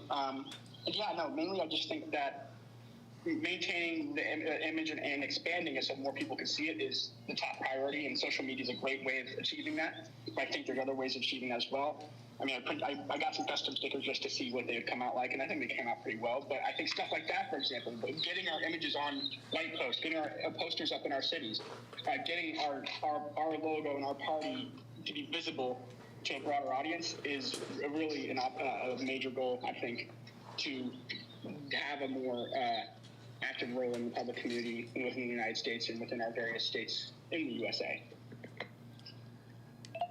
I hope that was all. Absolutely, Rowan. Thank you so much. Wanda, can you please repeat your question one more time just for a clarity point, and then we'll go Blaze, Lily, Rowan on the answer. Alrighty, to the director of PR candidates, what would y'all do about restarting press committee? Is there preference of who will answer first? You know what? Let's go Blaze, Lily, Rowan, just because that's the order we had everyone introduce themselves. I would start press committee almost immediately, and I would set a meeting time each week, and just continuously have those meetings and have a certain agenda for each committee meeting, just to set a certain standard of keeping this PR committee alive and not deteriorate, just to make sure it keeps going and it doesn't die like it did last time. Thank you, Blaze. Lily?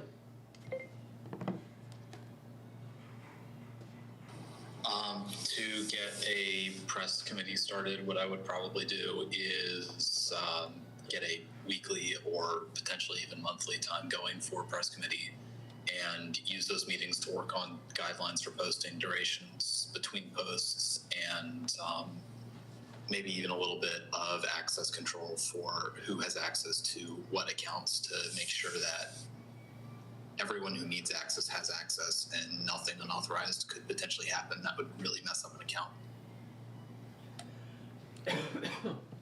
Thank you. And then Rowan, you have the floor. I think, I agree with the other two candidates that, getting it started as soon as possible is the goal.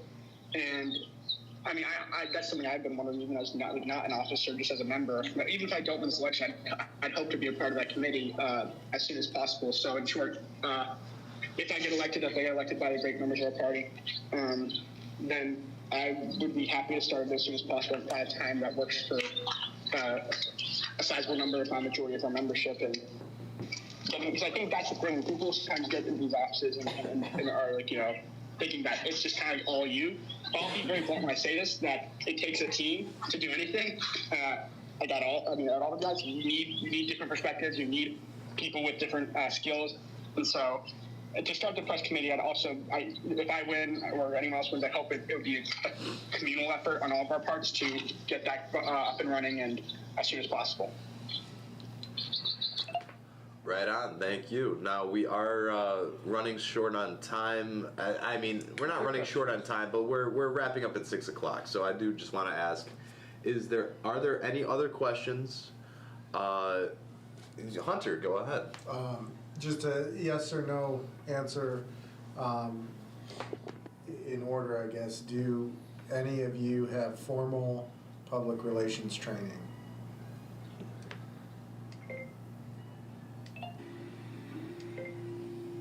Oh, was I muted? No. Who goes first? Me?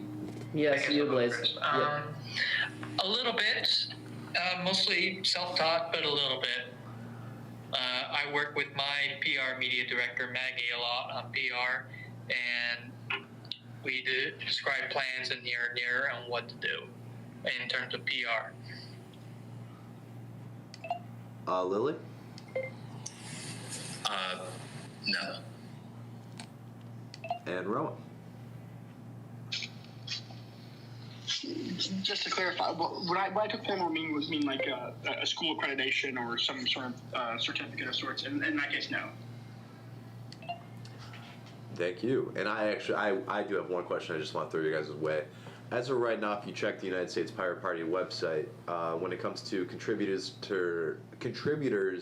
towards posts, usually you see two names, and that's either Jolly Mitch or James O'Keefe. So as PR director, I feel as though that would provide a good opportunity to contribute more content to the website is that something you would be willing to do in your role as PR director? We wouldn't have a choice, wouldn't we? We would have to do that. I mean, See. Am I mistaken?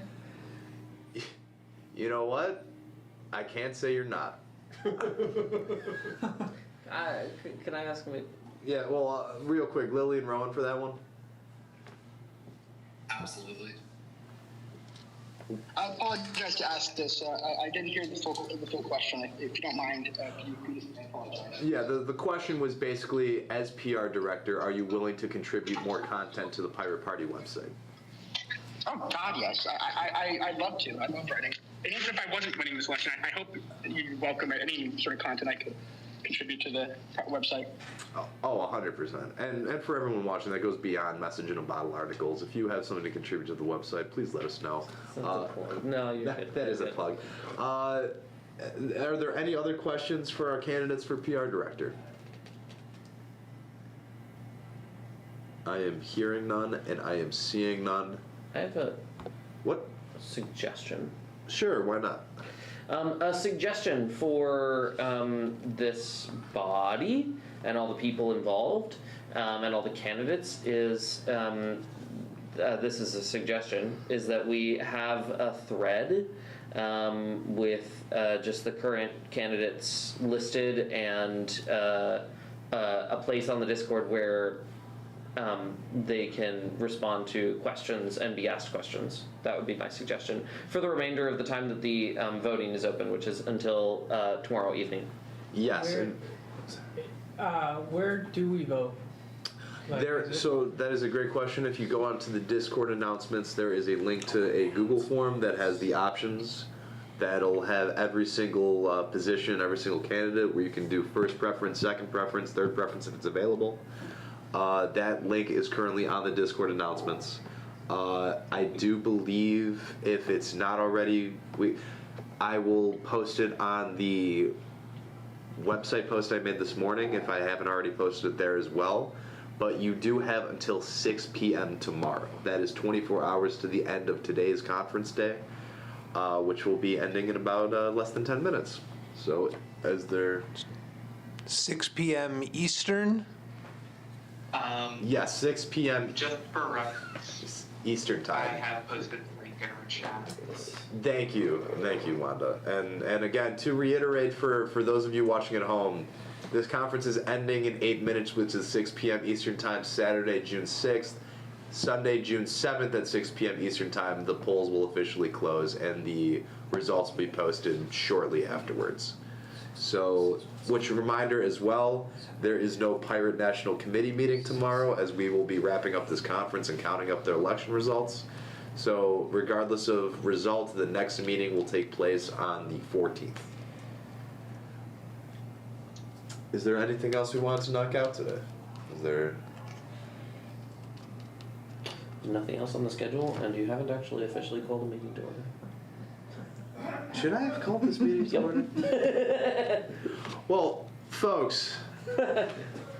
Rowan has a hand up. Yeah, Rowan, go ahead. No, I just want to say a quick blurb since it's about to end on this. I just want to say thank you everyone for being here, and I apologize for being a little bit late. And yeah, I love the Pirate Party. Love you all. So thank you very much for letting me be here. And we love you, Rowan. Thank you so much, and thank you all for being here. I would call this meeting to order, I'm so but sorry. I I'm do. sorry I for do. pointing that out. No, it's a dereliction of duty on my part to have not called the meeting to order, and so actually we have to redo this tomorrow. Sorry, guys.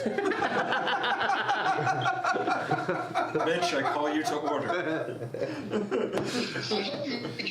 I most certainly am. Don't worry. We do not have to repeat this process tomorrow. The process, this is, I think we're all in Does not have to agreement, be whether part of it be a formal formal meeting. or informal, we've agreed that this was indeed a meeting, that this was indeed the Pirate National Conference, and you are all indeed the best in the West. So I want to say thank you all for tuning in. Thank you all for coming. And I want to actually get on camera. The microphone and camera that is on the live stream as I close out.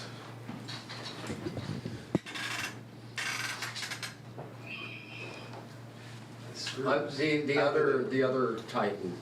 Yeah. It's righty-tighty, not doing